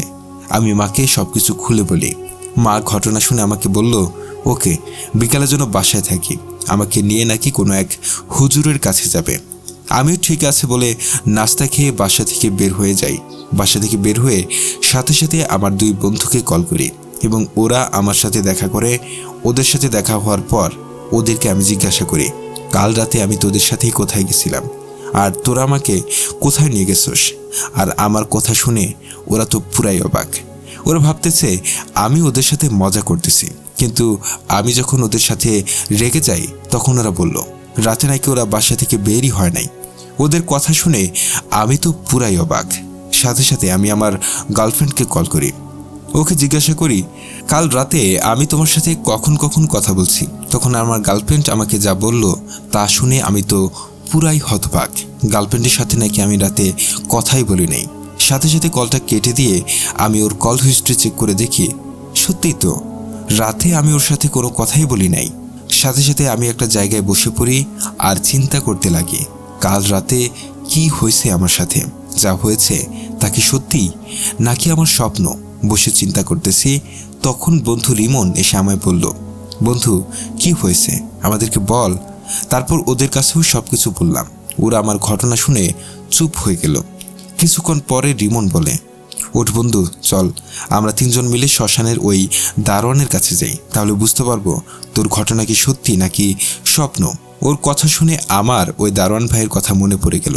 তাই দেরি না করে 3 জন মিলে চলে যাই। সে দারোয়ান ভাইয়ের সাথে দেখা করার জন্য অনেক খোঁজাখুঁজি করার পরে ওনার বাসা পাই। ওনার বাসায় গিয়ে দেখি বাসার সামনে কিছু মহিলা বসে কথা বলতেছে। মহিলাদেরকে ওনার কথা জিজ্ঞাসা করতে ওরা আমাদের দিকে বলল ওনার শরীর ভালো না, কি সমস্যা জানতে চাইলে একটি মহিলা যে কিনা দারোয়ানের স্ত্রী উনি বলতে লাগলো সকাল ভোরে নাকি ওনাকে সেন্সলেস অবস্থায় শ্মশান থেকে উদ্ধার করা হয়েছে আর ওনার 2 পায়ের মধ্যে নাকি অনেক বেশি আঘাত পেয়েছে, কিন্তু ওনার সাথে কি হয়েছে তা এখনও তার স্ত্রী জানে না। এই কথা শুনে আমরাও ওনার সাথে দেখা করার জন্য বলি। ওনার স্ত্রী আমাদেরকে ঘরের মধ্যে নিয়ে যায়। আমরা দেখি উনি শুয়ে আছেন। ওনার স্ত্রী ওনাকে ডেকে দেন।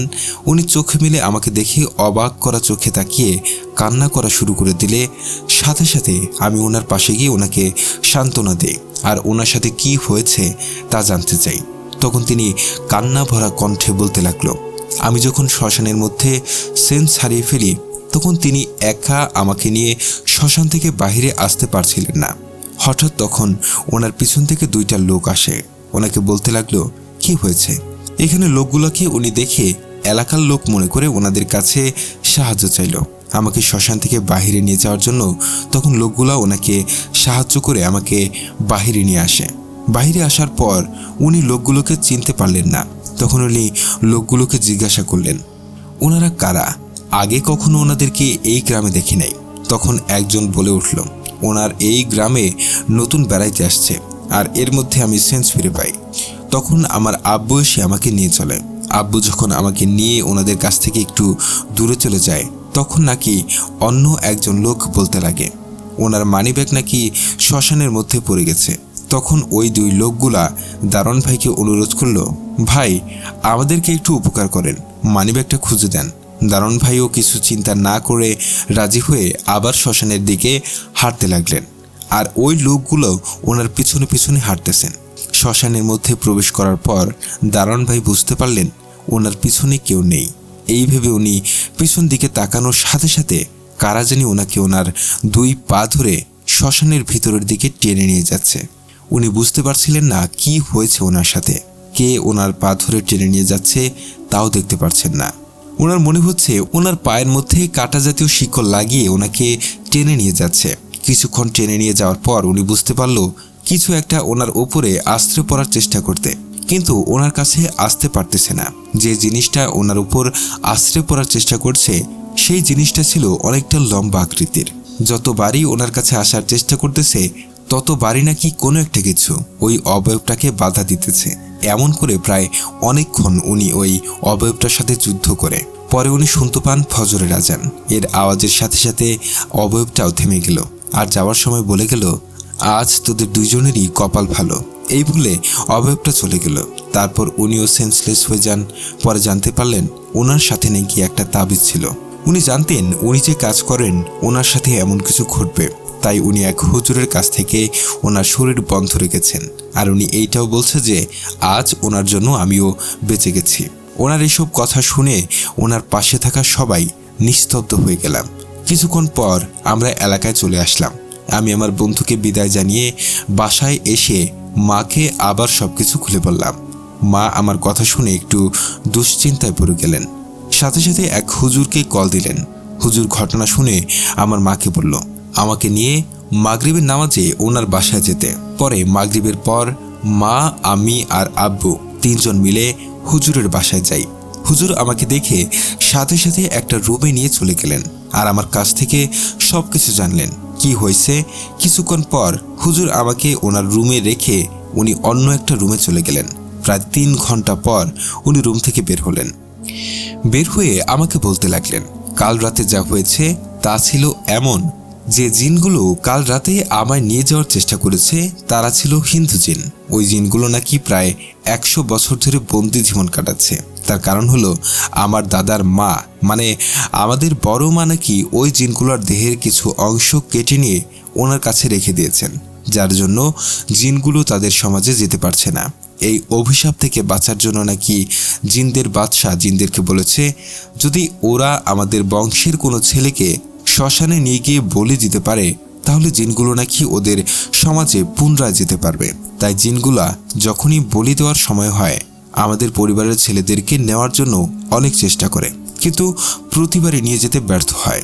গতকাল জিনগুলোর সেই রাত ছিল বলি দেওয়ার। তখন ওরা আমাকে রাস্তায় একা পেয়ে তাদের সাথে নিয়ে যাওয়ার জন্য সুযোগ পেয়ে যায়। ওরা আমাকে নিয়ে চলে আসে, কিন্তু দারোয়ান আমার পিছনে ছিল বলে ওরা আমার কোনো ক্ষতি করতে পারে নাই। তাই জিনগুলো রেগে গিয়ে দারোয়ানকে মেরে ফেলার চিন্তা করে, কিন্তু দারোয়ানের গা বন্ধ করা ছিল, তাই দারোয়ানকে কিছু করতে পারে নাই। কারণ জিনগুলো তাদের সমাজ থেকে দূরে থাকার কারণে তাদের অনেক শক্তি কাজ করে না। হুজুর আরও বলছে, যদি জিনগুলাকে তাদের অঙ্গগুলো দিয়ে দেন তাহলে ওরা আর কোনো দিন আমাদেরকে সমস্যা করবে না। আব্বু হুজুরের কথা শুনে অবাক চোখে তাকিয়ে বলল, না না হুজুর, তাদের অঙ্গ কখনো দেওয়া যাবে না। আব্বুর দাদি মানে আমার বড় মা নাকি বলে গেছেন, যত ক্ষতি হোক না কেন জিনগুলোকে তাদের অঙ্গ কখনো না দেওয়া হয়। যদি দিয়ে দেই তাহলে জিনগুলো আমাদের পুরো বংশ শেষ করে ফেলবে। হুজুর আব্বুর কথাগুলো শুনে আমাকে একটা তাবিজ দিয়ে বলছে, রাতে কোথাও একা থাকলে যেন তাবিজটা সাথে রাখি। তারপর থেকে এখনো পর্যন্ত আমার সাথে আর তেমন কিছু হয় নাই। এই ছিল আমার ঘটনা। যদি ভালো লাগে পড়ে শোনাবেন, এবং ভূত.com-এর সকল লিসেনারদের আমার সালাম, আর সবাই আমাদের প্রবাসী ভাইদের জন্য দোয়া করবেন। আল্লাহ যেন আমাদের সুস্থ রাখে। এই বলে আমি আমার ঘটনা শেষ করলাম। আল্লাহ হাফেজ, আসসালামু আলাইকুম। পরবর্তী ঘটনা হবে আমার বড় মার সাথে কি হয়েছিল তা নিয়ে। আরও একবার আপনাদের সবাইকে স্বাগত জানাচ্ছি আমি রাসেল। আশা করছি আপনারা সবাই ভালো আছেন এবং ভালোর তলে আছেন। তো এই ছিল আমাদের আজকের ভূত.com। আশা করছি প্রথম থেকে শেষ পর্যন্ত শুনেছেন এবং ভালো লেগেছে আপনাদের। যদি এতটুকু আনন্দ দিতে পারি তাহলে নিজেকে ধন্য মনে করব। কথা না বাড়িয়ে আজকের মতো বিদায় নিচ্ছি। কথা হবে আবারও আগামী সপ্তাহে বা আগামী এপিসোডে। সেই পর্যন্ত সবাই ভালো থাকুন, সুস্থ থাকুন, মোস্ট ইম্পর্টেন্টলি ভূত.com-এর সাথে থাকুন। আল্লাহ হাফেজ।